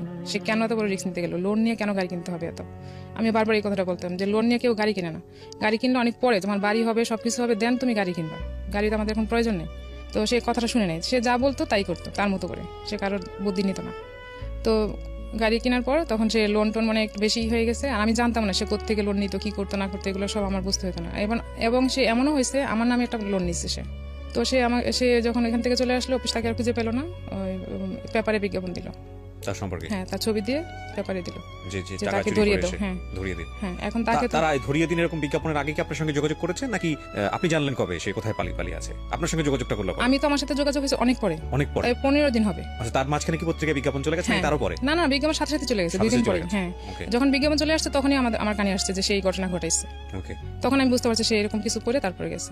সেটা তার বাড়ি থেকে ফোন দিয়ে তখন ওর বড় ভাই বলছে। আপনি নিজের চোখে দেখেছেন তাকে হ্যাঁ, ধরিয়ে দিন? আমার কাছে আছে, এটা এখনো আছে, পেপার কাটিং আমার কাছে এখনো আছে। আমরা যেহেতু এটা ইনভেস্টিগেটিভ শো না, সুতরাং আমরা চাই না কোনো মানুষের পরিচয় এখানে রিভিল হোক, কারণ আমাদের আসলে কে কি ভুল করেছে সেটা আইডেন্টিফাই করার কোনো উদ্দেশ্য না। আমরা মূলত চাই যে এই গল্পটা থেকে আমাদের যারা শুনছেন শ্রোতা বা যারা দেখছেন তারা আসলে কি পজিটিভ মেসেজটা নেবেন। Because who is victim or who is guilty, that is not our concern. Hour concern হচ্ছে যে আলটিমেটলি স্টোরির মেসেজটা কি। বলেন। তারপর চাকরিতে চলে গেল, এখন তার চাকরি নেই। সে ওই 9 লাখ না 10 লাখ টাকা নিচ্ছে, সেই টাকা নিয়ে সে বাইরে আসছে। এখন টাকা দিয়ে কি করতেছে আমি জানি না, আমি তার কখন টাকা দেখিও নাই। তো যখন ফ্যামিলিতে তো জানাজানি হয়ে গেল, এরপর তার গোপন করার কিছু নেই। এখন তার গোপন রাখার কিছু নেই। এর মাঝখানেও আরো মেয়েলে কিছু ঘটনা ঘটছে না, কিন্তু এখানে একটা কথা আছে, যে লোকটার নামে অলরেডি এরকম একটা মামলা হয়েছে, যে লোকটার নামে পত্রিকায় ছবি চলে এসেছে, একে ধরিয়ে দিন চোর, এবং এটা মোটামুটি আপনার পরিবারের সবাই জেনে গেছে। তখন তো আপনি চাইলে ইস্তফা দিতে পারতেন যে লোকটার সঙ্গে আমি সংসার করবো না। তখন আপনি কেন সাপোর্ট করলেন? আমি তো সাপোর্ট করিনি, আমি তো করতে চাইও না সাপোর্ট তাকে। আমি তাকে বলছি তুমি কেন বারবার করতেছো, তুমি মাপ চাও, অফিসে যাও, টাকাগুলো ফেরত দাও, মাপ চাও। বলছে ঠিক আছে আমি অফিসে যাবো, আমি টাকাগুলো ফেরত দিব, মাপ চাইবো। ওনার বসটা খুবই ভালো ছিল, মানে খুবই কাইন্ড ছিল সবার প্রতি, মানে ওর প্রতি, আমাদের প্রতি, ফ্যামিলির প্রতি। তো সে বলছে আমাকে, কথা দিচ্ছে যে সে না, আমি টাকা ফেরত দিয়ে মাপ চাইবো, চাকরিটা ফেরত নিবো, কারণ এত ভালো চাকরি সে আর পাবে না। আমি বারবার বলতেছি তুমি এত ভালো চাকরি পাবা না, তুমি যা মাপ চাও, টাকাগুলো ফেরত দিয়ে দেখবো তোমার আর কিছুই বলবে না, সবকিছু ঠিক আছে। ঠিক আছে আমি যাবো, তুমি বাসা নিয়ে চলে আসো এখানে। আর আমার যে বিজ্ঞাপনের ব্যাপারটা, ওইটা এখনো পর্যন্ত আমাদের বাড়িতে যায়নি। আচ্ছা, হ্যাঁ, আমি কারোর সাথে বলিও নাই, বলতে চাইনি এই জন্য যে এটা অনেক বড় একটা ইস্যু হয়ে যাবে, অনেক বড়। কিন্তু আমি চাইনি এই জন্য যে এটা, ওই যে বললাম প্যাস্টিজ লাগবে, গ্রামে সবাই বলা বলি করবে, আমার ছেলে মেয়ে হয়ে গেছে, এখন আমাকে আলাদা থাকতে হলে আমাকে সেরকম একটা জায়গা, শক্ত জায়গা লাগবে, তাছাড়া তো হচ্ছে না। আর আমি গ্রামে হয়তো গেলে হয়তো আমার ফ্যামিলিতে আমি বার্ডেন হবো, কিন্তু আসলে ফিউচারে কি হবে আমি জানি না। 2টা বাচ্চা সহ একটা মেয়েকে পালা অনেক টাফ। তো আমি চলে আর বললাম না কারোর সাথে। তো বাসা নিয়ে গেলাম মিরপুরে। বাসা নিয়ে যাওয়ার পরে সে টাকা দিয়ে কি করলো, সে টাকা দিয়ে ওই শেয়ার মার্কেটে সে ইনভেস্ট করলো। টাকা রিটার্ন দিল না, দিচ্ছে না। তো তখন আবার আমার ছেলেটা প্রায় অসুস্থ থাকতো, তো সে টাকা নষ্ট করে দিচ্ছে, আমি দেখতেছি। তখন আমি বললাম তুমি টাকাগুলো ফেরত দাও, ফেরত দিয়ে তুমি জব খুঁজো। বলে যে না, তখন শেয়ার মার্কেটে খুব ভালো ছিল, সে ধুমসে বিজনেস করতেছে এবং দরাও খাচ্ছে টাকা দিয়ে। তো আমি একদিন হঠাৎ করে বললাম যে ছেলেটা তো এরকম অসুস্থ থাকে, তুমি এক কাজ করো, অন্তত 50,000 টাকা তুমি কোথাও রাখো, যাতে অ্যাক্সিডেন্টলি কাজে লাগতে পারে। কারণ আমি তো, আমার কাছে কোনো টাকা নেই যে আমি কিভাবে আমার বাচ্চার চিকিৎসা করবো, সে আবার কখন হারাই যাবে তার তো কোনো ঠিক নেই। এই চিন্তা করে আমি তাকে এটা বলছি। সে আমাকে উত্তর দিল, আমার টাকা তোমার অ্যাকাউন্টে কেন রাখবো? আমি তো বেশি চাইনি, আমি 50,000 টাকা চাইছি, শুধু বলছি এটা ছেলের জন্য। এটা উত্তর ধরে আমি আমার অ্যান্সার পেয়ে গেছি, আমি আর কিছু বলিনি। দেন সে হঠাৎ করে আবার হতো। তারপর আমি বলছি এবার আমি আইনি ব্যবস্থা নিব, আমি আর বসে থাকবো না। ওর ভাইকে ডাকালো আমার মা, আমি বলছি আপনি বলবেন যে আমার মেয়ে কোথায় চলে গেছে, খবর নেই, তোমাদের ছেলে মেয়ে তোমরা নিয়ে যাও। ওর ভাই তখন ঢাকায় ছিল, বড় ভাই। তো বাসায় নিয়ে এসেছে ফোন দিয়ে, আমি পাশের ফ্ল্যাটে ছিলাম। আমি বলছি যে বলবেন যে আমি নাই, আর ওদেরকে নিয়ে যেতে বলবেন, দেখি কি করে, ওরা কি বলে। ওরা যদি কোনো স্টেপ নিতেছে না, তাহলে আমাকে নিতে হবে এখন। তো আমার মা বললো যে নিয়ে যাও, তোমাদের ভাস্তা তোমরা নিয়ে যাও, আমার মেয়ের ব্যবস্থা আমি করবো। পরে ও উত্তর দিল কি যে আমি কোথায় নিয়ে যাবো, আপনি নিয়ে যান। আমার ভাসুর আমার মাকে বললো যে আমি কোথায় নিয়ে যাবো, ওদের সাথে। ভাসুরের জায়গা থেকে হয়তো ঠিকই আছে কথাটা, বাট খুব কষ্টকর না 2টা বাচ্চার জন্য? ওরা কি বুঝতে পারতেছিল আপনাদের মধ্যে এই ঝামেলাগুলো হচ্ছে? তখন তো মেয়ে ছোট, বললাম না 4.5 বছর হবে বাচ্চাটা, ছেলেটা তো তখন কোলে বোধহয়। হ্যাঁ, ছোট 2 বছর, মানে তখন সে হাঁটা শিখে নেই তখন এরকম। তো সে এরকম বলার পরে ওনার কোনো স্টেপ নিবে না। ওদের সাথে ঠিকই যোগাযোগ করতো, ওর ফ্যামিলির সাথে ও ঠিকই যোগাযোগ করতো, হয়তো বা অন্য নাম্বার থেকে বা দূর কোথাও থেকে যোগাযোগ করতো, কিন্তু আমার সাথে যোগাযোগ করতো, বাসায় যোগাযোগ করতো না। তো আমি এরকম বলার পরে সে আসবে না, সে কোথায় আছে তার তো কোনো খুঁজে পাচ্ছি না। সে একবার পরে ফোন দিচ্ছে, ফোন দেওয়ার পরে বললো যে আমি খুলনায় আছি, অমুক হোটেলে আছি। তো আমার পাশের ফ্ল্যাটে যে ভাইয়া ছিল, ওনার ফ্যামিলি ছিল, উনি আমাকে বললো যে আপনি আমাকে ফোন নাম্বারটা দেন আর হোটেলের অ্যাড্রেসটা বলে, যেটা বলছে আমাকে বলেন, আমি খুঁজে দেখি ওখানে আসছি কিনা। তো উনি দেখলো যে ওখানে নাই, সে মিথ্যা কথা বলছে। তো আমি ওখানেই আছি। এর মধ্যে আমি প্ল্যান করেছি আমি বাসা ছেড়ে দিব, আমি ওর কাছে আর থাকবো না, না থেকে আমি আলাদা বাসা নিয়ে আলাদা থাকবো। তো এর মধ্যে সে বাসায় যোগাযোগ করছে, করার পর বাসায় আসছে। আসার পরে আমি তাকে, বাসায় আসার পরে তো ঝগড়া হবে, এটাই তো স্বাভাবিক, যে তুমি কই গেছো, কেন এরকম করলো, আবার কেন এরকম করতেছো। তো বলতেছে আমি আসলে জানি না আমি কি জন্য যাই, কোথায় ছিলাম, একবার বলে কুমিল্লা ছিলাম, একবার বলে খুলনায় ছিলাম, এরকম বলতো।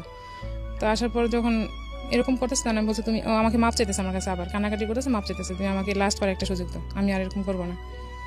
তো আমি বলছি তুমি এক কাজ করো, তুমি তওবা করো, তুমি তো ঠিক হবে না, তুমি যদি টোটালি 3 মাস যদি কন্টিনিউ ভালো থাকো, তাইলে আমি ভাববো যে তুমি সত্যি সত্যি ভালো হয়েছো, নাহলে আমি আর বিলিভ করতে পারবো না যে তুমি ভালো হয়েছো।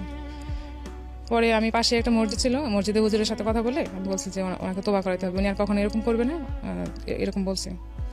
ও রাজি হয়েছে, ঠিক আছে আমি তোবা করবো আর করবো। তো হুজুর বললো যে এখানে তো আসলে মসজিদে এসে তো করা যাবে না, আপনার আমি বাসায় আসবো আপনার। তো সেদিন রাত্রে রান্নাবান্না করছি, হুজুর আসবে বাসায়, রান্না করলাম, খাইছে, খাওয়া দাওয়ার পরে হুজুর খাওয়া দাওয়া করছে? হ্যাঁ, বাসায় আমরা হুজুরের সামনে তওবা করার কি আছে? আমি তো জানি এরকম কোনো বিধিবিধান নেই। আমি তো ঠিক আছে, just- আপনি যেটা করছেন সেটাই। আমি তো জাস্ট ওকে বোঝানোর জন্য সে ভালো হবে, আমার নিজেকে, তওবা জিনিসটা নিজে নিজেই করতে হয়, এটা আসলে হুজুরের সাথে আমার আসলে অতটা তখন আমি এত কিছু বুঝিও না। সমস্যা নেই, হ্যাঁ অনেকেই করেন এরকম, ভুল প্র্যাকটিস করেন। তো ওটা নিজে নিজে তো সে তওবা করলে তো আমি বুঝবো না যে সে করতেছে, সে তো সে টোটালি তো সে বারবারই তো আমাকে বলতেছে যে আমি আর করবো না, আমি ভালো হয়ে গেছি। তো সেটা এটা আমার ইয়ের জন্য, মানে স্যাটিসফ্যাকশনের হ্যাঁ জন্য। স্যাটিসফ্যাকশনের জন্য আমি তাকে বলছি আর কি এটা করা। তো হুজুর এসে ওকে তওবা করাইলো, ঠিক সে তওবা করলো যে আমি আর এরকম করবো না, যা করছি আর করবো না। দেন সে আবার সেম 3 মাস পর আবার হলো। না, এখানে একটা কথা বলে রাখা, অনেকে, আমি আসলে ধর্মীয়ভাবে অতটা বেশি জানি না, কারণ তওবাটা আসলে নিজের জায়গাটা থেকে নিজে করতে হয়, আল্লাহর কাছে বলতে হয়, মিনতি করতে হয়।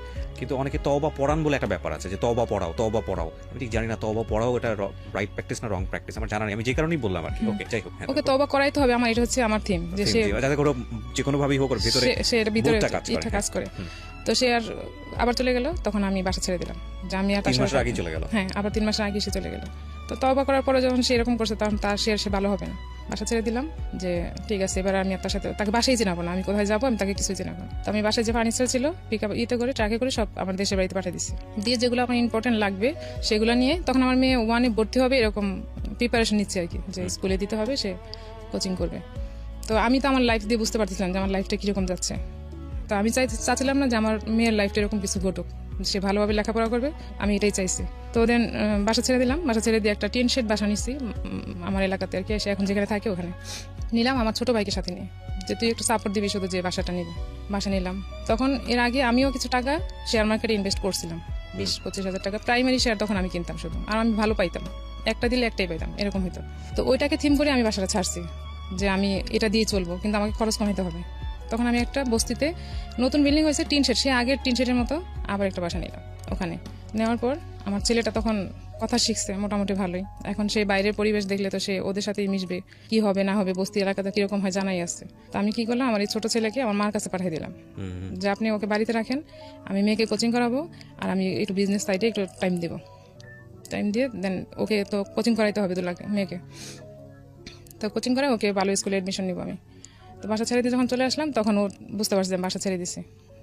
তখন বাসা ছেড়ে দেওয়ারও 15 দিন পর দেন সে আবার যখন মেয়ে ভর্তি, এর মধ্যে আমি মেয়ে ভর্তি করলাম, তার কোনো স্টেপ ছিল না এখানে মেয়ে ভর্তি করার ব্যাপারে, আমি সব যুদ্ধ করে আমি তাকে ভর্তি করালাম, ভালো স্কুলে চান্স পাইছে, আমি ভর্তি করে দিয়েছি।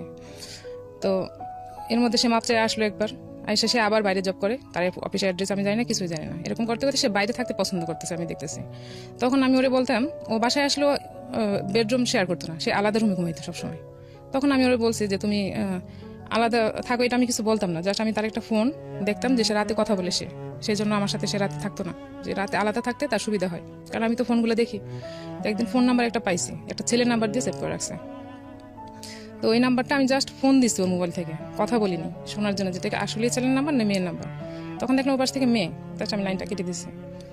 তো কেটে দেওয়ার পর আমি আর ওর কিছু বলিনি, বলার পর সে চলে গেল বাসা থেকে, জবের উসিলা দিয়ে সে বাইরে, যে সপ্তাহে একবার আসে কিংবা 15 দিনে একবার আসে এরকম। তো যাওয়ার পর বাসা যখন নিয়ে নিছে, বাইরে ছিল, তখন আমি বাসায় একা। তখন আমি ওরে বললাম যে তোমার বাসায় অফিসের অ্যাড্রেস দাও আমাকে, অফিসের অ্যাড্রেস তুমি কি করবা, তোমার আসা লাগবে না, আমি আসবো। এরকম। তো সে মাঝখানে আবার আদম ব্যবসা করতে গেছে, বারবার নিষেধ করার পরেও সে গেছে, যে ওখানে একটা লোকের সাথে ঝামেলা হয়েছে অনেক, যার কারণে সে বাসার বাইরে থাকতো বেশিরভাগ সময়। আর আমার পাশের ফ্ল্যাট থেকেও সে টাকা নিছিল। এখন আমাকে একদিন এসে বলতেছে বাসা ছেড়ে দাও। আর আমি বলছি বাসা কেন ছাড়বো, ওরা টাকা পাবে, তুমি ওদের টাকা দিবে না, এখন তুমি থাকবে না, আমি বাসা ছেড়ে গেলে তো ওরা আমাকে এখানে হ্যারাসমেন্ট করবে, ওরা প্রতিদিন তোমার কথা জিজ্ঞেস করে টাকা দেওয়া লাগবে, তাহলে আমি কিভাবে দিব টাকা, কিংবা আমি কি করবো, ওরা আমাকে আটকাবে না যাওয়ার সময় যে টাকা দিয়ে যান, তো আমি কিভাবে কি বলবো। পরে বলছে না কিছু হবে না, তুমি বাসা ছেড়ে দাও। বলছি না, তোমার সাথে আমি বাসা ছেড়ে আর কোথাও যাবো না, কারণ মেয়ে অলরেডি অ্যাডমিশন হয়ে গেছে স্কুলে, ক্লাস 3-তে, তখন সে উঠছে কেবল। তো সেদিন আমি বাসা ছাড়বো না বলে সে আমাকে মারতে গেছে, আমার মা ছিল বাসায়, মারতে গেছে আমাকে, মারে নাই যদিও, কিন্তু মারতে গেছিল। তো সে বলছে ঠিক আছে, আমি আর কোনো খরচ টরচ দিব না তোমাকে, আমার সাথে যদি না যাও তাহলে আমি বাসা খরচ দিব না। সে তার দুর্বল পয়েন্ট ছিল এটা আমার, যে আমি একা চলতে পারবো না, তার কাছে আমি যাবোই আবার। তো আমি আর যাইনি। অনেকদিন পর সে আমার মোবাইলে একটা ফোন আসছে, ফোন আসার পরে আমাকে অনেকবার ফোন দিয়েছে, আমি বাসায় ছিলাম না। ওই ফোনটা যখন আমি বাসায় আসছে আবার আসছে, আসলে একটা মহিলা কণ্ঠ আমাকে বলতেছে আপনার হাজবেন্ড কোথায়। আচ্ছা আমার হাজবেন্ড কোথায় ওটা আমি কিভাবে বলবো, আপনার কি দরকার, আপনি কি। পরে বলতেছে আপনার হাজবেন্ড আমার জিনিসপত্র নিয়ে সব পালাইছে, আমার না সরি আমার বান্ধবীর, এরকম হয়েছে, ওনাকে দরকার। পরে আমি বলছি আপনার বান্ধবীর সাথে কি রিলেশন, যে সে আপনার বেডরুম থেকে যে আপনার জিনিসপত্র নিয়ে আপনার টাকা পয়সা নিয়ে সে চলে গেছে, ওটার তো অবশ্যই রিজন আছে। আমার বেডরুমে কেউ আসতে হলে তো আমার সেরকম রিলেশন থাকা লাগবে, তাছাড়া তো একটা ছেলে মানুষ আপনার বেডরুমে যেতে পারবে না। পরে বলতেছে না ওর সাথে ভালো সম্পর্ক ছিল, সে এরকম টাকা পয়সা নিয়ে হঠাৎ করে এসে চলে গেছে, তাকে খুঁজে পাওয়া যাচ্ছে না। পরে আমি যখন এটাকে আর বেশি প্রশ্রয় দিচ্ছি না, যে আপনি রিয়েল কথা বলেন তাহলে আমি বলতে পারবো, আর আমার সাথে ওর সাথে যোগাযোগ নেই, অ্যাকচুয়ালি সাথে আমার যোগাযোগ ছিল না, টোটালি যোগাযোগ ছিল না। তারপর সে আমাকে বলতেছে, মহিলাটা আমাকে বলতেছে যে ওনার বাসার অ্যাড্রেস দেন, বাড়ির অ্যাড্রেস দেন। বলছে বাড়ির অ্যাড্রেস আমি দেবো কেন, আপনার সাথে রিলেশনকে আগে আমাকে বলেন, দেন আমি আপনাকে চিন্তা করবো যে দিব কিনা। পরে সে বলে না এক পর্যায়ে বাধ্য হয়েছে বলতে যে আমার সাথে এরকম আমার বান্ধবীর সাথে ওনার বিয়ে হয়েছে। হোয়াট? হ্যাঁ বলতেছে আমার বান্ধবীর সাথে ওনার বিয়ে হয়েছে, বিয়ে হওয়ার পরে উনি এরকম জিনিসপত্র নিয়ে পালাই গেছে ওনার রুমের থেকে। ওকে, উনি জব করতো, বলতেছে আমার বান্ধবী জব করে অফিসে গেছে, ওর ঘরে জিনিসপত্র যা ছিল, অলংকার ছিল, টাকা পয়সা ছিল, সেগুলো নিয়ে চলে গেছে। তো আমি বলছি এটা তো আমার দেখার বিষয় না, বিয়ে তো আপনারা করছেন, এখন অ্যাড্রেস আপনারা খুঁজে বের করেন, আমি এই ব্যাপারে কিছু বলবো না। তখন আমি এটা স্বীকার, আমি বিয়ে করছেন যে এটা কি প্রুফ আছে, আমাকে প্রুফ দেখাইতে হবে। আর প্রুফটা আমি এই জন্য চাইছি আমি সবাইকে যাতে দেখাইতে পারে যে সে আসলে কি পর্যায়ে যাইতে পারে। তখন সে অস্বীকার করবে তা না হলে, তো সে কাবিননামাটা নিয়ে আমার সাথে দেখা করতে আসছে। সত্যি সত্যি বিয়ে হ্যাঁ করেছে? সত্যি সত্যি বিয়ে করছে, সে আমাকে কাবিননামাটা নিয়ে ওই মহিলা আমার সাথে দেখা করতে আসছে। না কিন্তু এখানে কথা আছে, যেহেতু আপনার ঠিকানা তারা পেয়েছে, তার মানে তার আমার ঠিকানা পায়নি, আমার ফোন নাম্বার ঠিক আছে, কিন্তু ওরা কি জানতো যে ওনার আগে একটা বউ আছে? জেনে শুনেই বিয়ে হ্যাঁ করেছে? জানতো, কিন্তু সে নাকি বলছে, মহিলা আমাকে বললো, সে নাকি বলছে যে আমার বউর সাথে ডিভোর্স হয়ে গেছে আর বাচ্চারা ওখানে থাকে, আমি সব খরচ টরচ দিই। হ্যাঁ আর আমাকে ও বলছে যে তাহলে ফ্যামিলি অ্যাড্রেস দাও, মহিলা বলছে, আর ও বলছে যে না বাসা থেকে আমার ত্যায্য করা হয়েছে, বাড়ি থেকে আমাকে ত্যায্য করা হয়েছে, এখন ওরা কোনো টাকা পয়সা, ওদের সাথে আমার কোনো রিলেশন নেই। তো মহিলাটা একটু বয়স হয়ে গেছিল মোটামুটি, যার জন্য মহিলা ওকে হয়তো কোনো রিজন ছাড়াই বিয়ে করছে। আপনারা যারা শুনছেন তারা একটা জিনিস খেয়াল করবেন যে এগুলো বাড়তেই থাকবে, একের পর এক বাড়তে বাড়তে বাড়তে বাড়তে বাড়তে বাড়তে that goes actually infinity level. মানে আমি বলছি এই কারণেই যে আসলে where you should stop yourself, because আপনি একটা মানুষের সাথে যদি মনে করেন যে না এর যে টেন্ডেন্সি, তাহলে একে দিয়ে আসলে ভবিষ্যতে করা সম্ভব না, ভবিষ্যতে আসলে টেনে নিয়ে যাওয়া সম্ভব না, তাহলে শুভস্য শীঘ্রম বলে একটা ব্যাপার আছে, যত দেরি করবেন তত বেশি লস। কিন্তু যে বললাম যে স্যাক্রিফাইসের লেভেলটাও যদি আপনি অনেক সময় এক্সিড করে ফেলেন, যে স্যাক্রিফাইস একটা লিমিট আছে, সেই লিমিটটা যদি আপনি এক্সিড করে ফেলেন, তাহলে পুরো লাইফ লং কি আপনি স্যাক্রিফাইস করবেন? পুরো লাইফ লং আপনি কি এটা মেনে নেবেন? একটা কথা আছে অন্যায় যে করে এবং অন্যায় যে সহ্য করে দুজনেই সমান অপরাধী। তো সেই জায়গাটা থেকে একবার ভুল ভুল, দুইবার ভুল ভুল, এটা গুণীজনেরা বলেন, তিনবার ভুল কিন্তু ভুল না, তিনবার ভুল হচ্ছে অপরাধ। উনি যে ইয়েটা বলেছে এখানে 12 বারের মতো বাসা থেকে পালিয়ে যাচ্ছে, আবার টাকা পয়সা চুরি, ব্যাংক, মানে আমি জানি না যে প্রতিষ্ঠানে কাজ করতো সেখান থেকে সে টাকা চুরি করেছে, সেটা পেপারে বিজ্ঞপ্তি আসছে, তারপরেও ওই লোকটার সঙ্গে থাকতে হবে, মানে দ্যাট ইজ কোয়াইট অ্যাবসার্ড। এবং ওই জায়গাটা থেকে কিন্তু আমার যেটা মনে হয় যে ভাঙনটা নিশ্চিত, কিন্তু ভাঙন যদি ভাঙতেই হয় তাহলে এত লেট কেন? প্রমাণ তো অনেক পাওয়াই গিয়েছে, তাহলে আগে কেন সিদ্ধান্ত না? এত লেট কেন হচ্ছে? হ্যাঁ এখানে একটা বড় কজই দেখা দিয়েছে সন্তানদের ভবিষ্যৎ কি হবে, তারা বাবা মা বলে একসাথে পাচ্ছে না, তাদের একটা ফিউচারের ব্যাপার আছে। কিন্তু এটাই যদি কজ হয় তাহলে আপনি কতক্ষণ পর্যন্ত স্যাক্রিফাইস করতে পারবেন, কতক্ষণ পর্যন্ত পারবেন? আসলে পারা যায় না। আজকের এই গল্পটা আমাদেরকে সেই জায়গাটায় নিয়েই দাঁড় করাবে। দেন ওই মহিলাটা আমার সাথে যোগাযোগ করলো, আমি তাকে এরকম তো বললাম, কাগজপত্রগুলো সব নিলাম।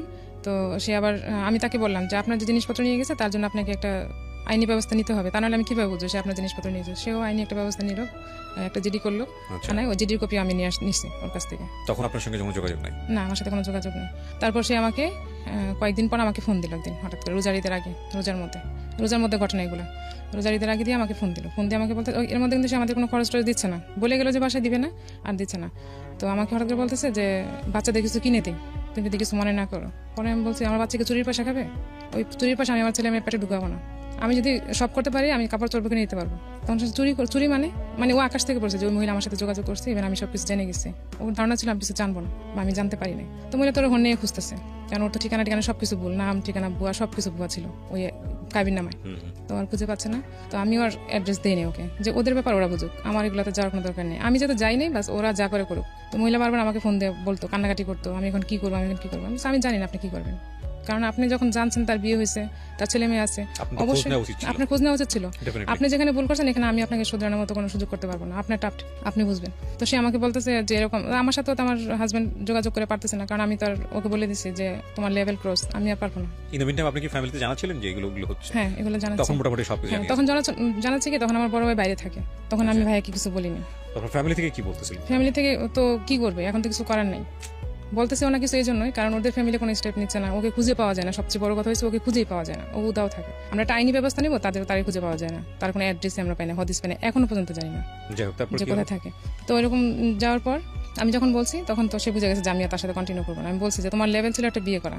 ইভেন সে লাস্ট যখন বাসা থেকে যায় তখন সে আমার সাথে দাঁড়া বলতেছিল যে আমিও এখনো কিছু করলে অনেক ভালো কিছু করতে পারি, সেটা বুঝাইতে যাচ্ছে। তখন আমি বলছি যে হ্যাঁ, তুমি তো তোমাকে যাচাই করছো মার্কেটে, আমি তো আমাকে যাচাই করিনি। তো ঠিক আছে, তুমি যদি ভালো কিছু পাও দেন করতে পারো, আমার থেকে কোনো তোমার বাধা নেই। এই একটা লেভেলে তো বাকি আছে, ওইটাও করতে পারো, কোনো সমস্যা নেই। তখন সে বাসা থেকে চলে গেল।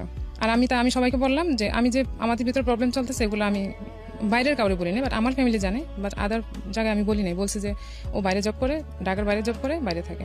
ও দেখতাম যে আশেপাশে সবার সাথে যোগাযোগ করে, কথা বলে, সবকিছু বলে, কিন্তু আমি যে বলতেছি এখন আমি ফেক হয়ে যাচ্ছি। আমি তো বলতে চাই না আমার ভিতরের ব্যাপারটা যাতে বাইরে না জানে। তারপর সে আর আমার সাথে কন্টিনিউ করতে পারছে না বলে আমি তাকে জায়গা দিই না, বলছি না তোমার সাথে আর কন্টিনিউ করা যায় না। তো সে আর আসেনি, আমি আমার মতো চলতেছি, চেষ্টা করতেছি কিছু করার জন্য। ওই যে শেয়ারে আমার কিছু ইনভেস্ট করা ছিল তখন অল্প, সেগুলো দিয়ে আমি আবার নতুন করে শুরু করলাম। আপনার নামে মামলাটা হয় কি কারণে? আমার নামে মামলা হয়েছে, আমি যখন ওর সাথে ছিলাম তখন সে ব্যাংক থেকে একটা প্রাইভেট পার্সোনাল লোন নেই, খুব বেশি টাকা না, 1 লাখ টাকা একটা লোন নিচ্ছে। তখন সে টাকা দরকার, সে আমাকে দিয়ে লোনটা নেওয়া হয়েছে। আমি কিছুই করি না, মেন আমাকে দিয়ে তুলেছে। সে কিভাবে কি করছে আমি কিছু জানি না, আমার বাসার বাইরেও যেতে হয়নি, টাকাটা দিতে পারেনি কারণ একটা মামলা হয়ে গেছে। হ্যাঁ, টাকাটা দেওয়া হয়নি।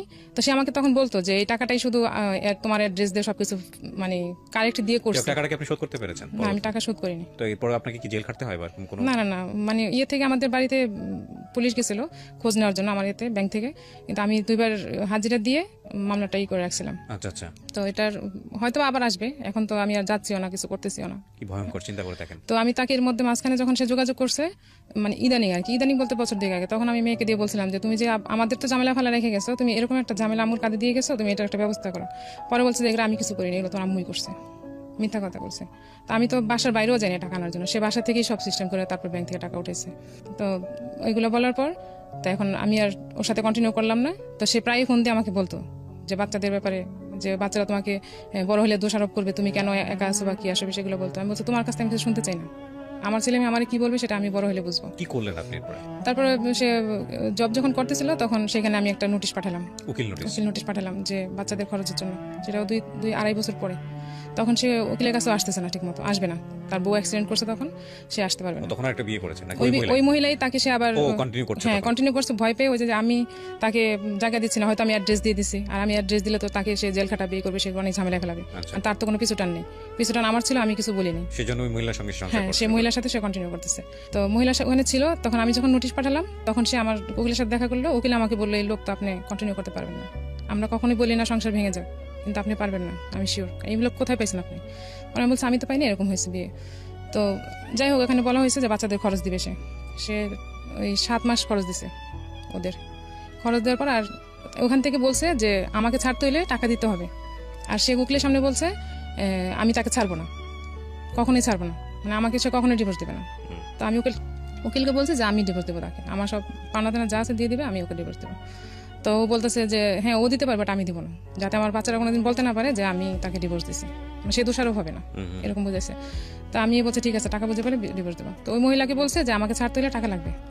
তো মহিলার কাছে টাকা নিচ্ছে, কিন্তু আমাকে টাকা দেয়নি, টাকা না দিয়ে সেখান থেকে সে আবার পালাইছে। ওরে ভাই, আপনার একটা ছবি বাধাই করে রাখা উচিত। আপনি একটা জিনিস, আই ডোন্ট নো কোন একটা ছবি দেখেছিলাম, ছবিটার নাম catch me if you can আর catch me if you can, আপনারা যদি দেখে থাকেন সম্ভবত লিওনার্দো ক্যাপ্রিও অভিনয় করেছিল। আমি তো মনে করি যে আপনি হচ্ছেন বাংলার লিওনার্দো ক্যাপ্রিও। ওরে বাবা, জিনিস না এটা, তো মানুষ না, জিনিস একটা পুরো। বলেন। তারপর ওখান থেকে যখন পালাই গেছে, ওকে নাকি মেল দিয়ে গেছে যে আমাকে খুঁজো না, আমাকে খুঁজে পাবা না। তো মহিলা আবার আমাকে ফোন দিছে। এতদিন তারা খুব হ্যাপি ছিল, বোঝা গেছে তারা অনেক হ্যাপি, তারা খুব ভালো আছে, কোনো সমস্যা নেই। তো মহিলা তো চাচ্ছে রাস্তা ক্লিয়ার হোক, টাকা দিয়ে হলেও রাস্তা ক্লিয়ার হোক। যখন ও আমাকে এরকম ডিস্টার্ব করতেছিল, তখন আমি নিজেই গেলাম ডিভোর্স দিতে, যে তার কাছে আমি কিছু আশা করি না, তো আমি তাকে কোনো দিব না, স্কোপ দিব না আমার সাথে কথা বলার।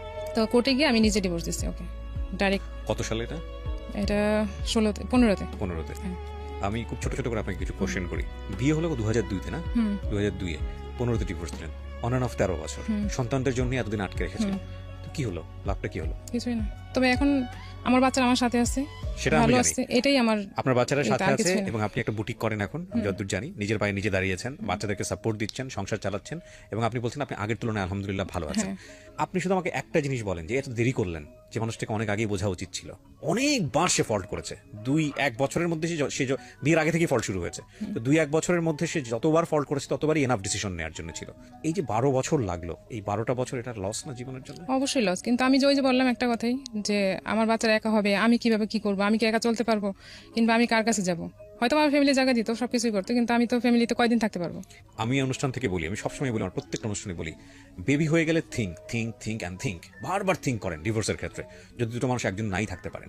কিন্তু যদি দ্বিপাক্ষিকভাবে এটা হয়, হাজব্যান্ড ওয়াইফের জায়গায়, ওয়াইফ হাজব্যান্ডের জায়গায়, যদি বুঝে যান যে না, এই মানুষের সাথে সংসার করাটা কোনোভাবেই সম্ভব নয়, কারণ তার কোনো ভালো গুণ নেই আপনার চোখে, এবং এটা এই জায়গাটা থেকে তাকে কিওর করা সম্ভব নয়, 1বার 2বার 3বার 4বার 5বার হচ্ছে, এবং এটা আপনার সন্তানের জন্য ভয়ঙ্কর রকমের রিস্ক হয়ে যেতে পারে, সেক্ষেত্রে কালক্ষেপণ করার কোনো যুক্তি নাই। আমি মনে করি এটা loss, big loss of time, cause জীবনে আসলে সময় বারবার রিটার্ন আসে না। লাইফটা খুব ইম্পর্টেন্ট, এটা ভ্যালু দেওয়াটা খুব ইম্পর্টেন্ট। মানুষের জীবনে বেটার লাইফের জন্য মানুষ সবসময় ট্রাই করে, এই জন্যই মানুষ কনসিডার করে, এই জন্যই মানুষ কনসিডার করে না বেটার থাকাটা ইম্পর্টেন্ট। হ্যাঁ, এটা ঠিক যে ওই মানুষটা যদি ওনার লাইফে থাকতো, সে যদি একটা ভালো মানুষ হয়ে থাকতো, বা উনি যেভাবে এক্সপেক্ট করেছেন সেভাবে যদি থাকতো হাজব্যান্ড হিসেবে, তাহলে তাদের সন্তানদের জন্য অনেক মঙ্গল হতো, ওনাদের জন্য অনেক মঙ্গল হতো। কিন্তু সেটা যেহেতু কিওরেবল না, এবং সেটা এত এক্সট্রিম পর্যায়ে চলে গেছে, সেটা থেকে ডিভোর্সটা অন্তত তাকে ওই লাইফের চেয়ে বেটার রেখেছে। তবে এটা অনেক আগে হলেই বরং ভালো ছিল, বিকজ 12-13 বছর অনেক লম্বা একটা সময়। বাট আমি আবারও বলছি, আমাদের এই অনুষ্ঠানের উদ্দেশ্য আপনাকে ইন্সপায়ার করা না এইসব কাজে, কিন্তু যদি আপনি বুঝতে পারেন যে দিস ইজ ফেয়ার এনাফ, তাহলে এই সময় কেন কালক্ষেপণ করবেন? এটা একটা প্রশ্ন, এটা একটা লেসন। তো সন্তানটা মিস করে না তার বাবাকে? সেটা তো আমাকে তারা খোলাখুলি বলে না, কিংবা মেয়েটা খুব একটা পছন্দ করে না তাকে, তার কথাবার্তা আচার আচরণ সে পছন্দ করে না। ওদের সঙ্গে কথা হয় এখন? না, এখন কথা হয় না। মাঝখানে যখন সে আরেকটা জবে ছিল, তখন ওখান থেকে ওখানে টেস্ট ছিল, গল্প ছিল, আমি বুঝতে পারছি, গল্প গেলেই আর আলটিমেটলি এরকম একটা গল্প হবে। মাঝখানে সে কিছুদিন সে সবকিছু কমপ্লিট করার পর, তার সবকিছু যখন কমপ্লিট করছে, বাড়ি করছে, জায়গাটাকে করছে, তখন সে তার বাবা নাকি বলছে তোমার ছেলে মেয়ের এবার খোঁজ নাও। আপনি যে 2015 সাল থেকে সিঙ্গেল মাদার হিসেবে ফাইট করছেন, আপনি কখনো সেকেন্ড থট দেননি যে আপনার আরেকটা বিয়ে শাদী করা উচিত? আসলে এভাবে চিন্তা ভাবনা করা হয়নি, হয়নি এই জন্য, কারণ আমার ছেলে মেয়েকে সে কিভাবে নিবে, আসলে কি সে ভালোভাবে নিবে? আমাকে 3 জনকে একরকম দেখতে হবে, পারবে? এরকম ভালো মানুষ পাওয়াটা তো অনেক কঠিন এখন। আপনার রাইট নাও এজ কত? 35-6 এরকম হবে। আপনি কাউকে লাভ করতেন বিয়ের আগে? না, আমি তো সুযোগই পাইনি। আপনাকে কি বললাম? দেখেন কি অদ্ভুত একটা জীবন। 35-36 বছরের একটা মানুষ, সে সুযোগের আগেই এক নতুন জীবনে চলে গেল। প্রত্যেকটা মেয়ের জীবনে একটা ড্রিম থাকে, তার স্বপ্ন থাকে, একটা স্বপ্নের পুরুষ থাকে, তার হাজবেন্ডকে নিয়ে সে যে চিন্তা করে, সে জায়গায় সে পায়নি। 12-13 বছর ফাইট করেছে একটা আননোন ওয়ার্ল্ডের সঙ্গে। এই সময় দুটো বাচ্চা চলে এসছে, 35-36 বছর বয়স, কোনো কিছু বুঝে ওঠার আগেই সবকিছু শেষ হয়ে গেল, বাচ্চারা তার কাঁধে, এবং এই বাচ্চারা নিয়ে সে ফাইট করছে। এই ভদ্রমহিলাকে যদি আমি জিজ্ঞেস করি 2015 থেকে 2019 পর্যন্ত সোসাইটির কাছ থেকে কতটা ঘাত প্রতিঘাত সহ্য করেছেন, একা মা হিসেবে ফাইট করতে গিয়ে কোন কোন জায়গা থেকে আপনাকে বিভিন্ন রকমের বাজে সিচুয়েশনের মুখোমুখি হতে হয়েছে, আমি definitely sure it has another story, এবং সেটা অনেক বড় একটা গল্প হয়তো বা, সে গল্পে নাই বা গেলাম।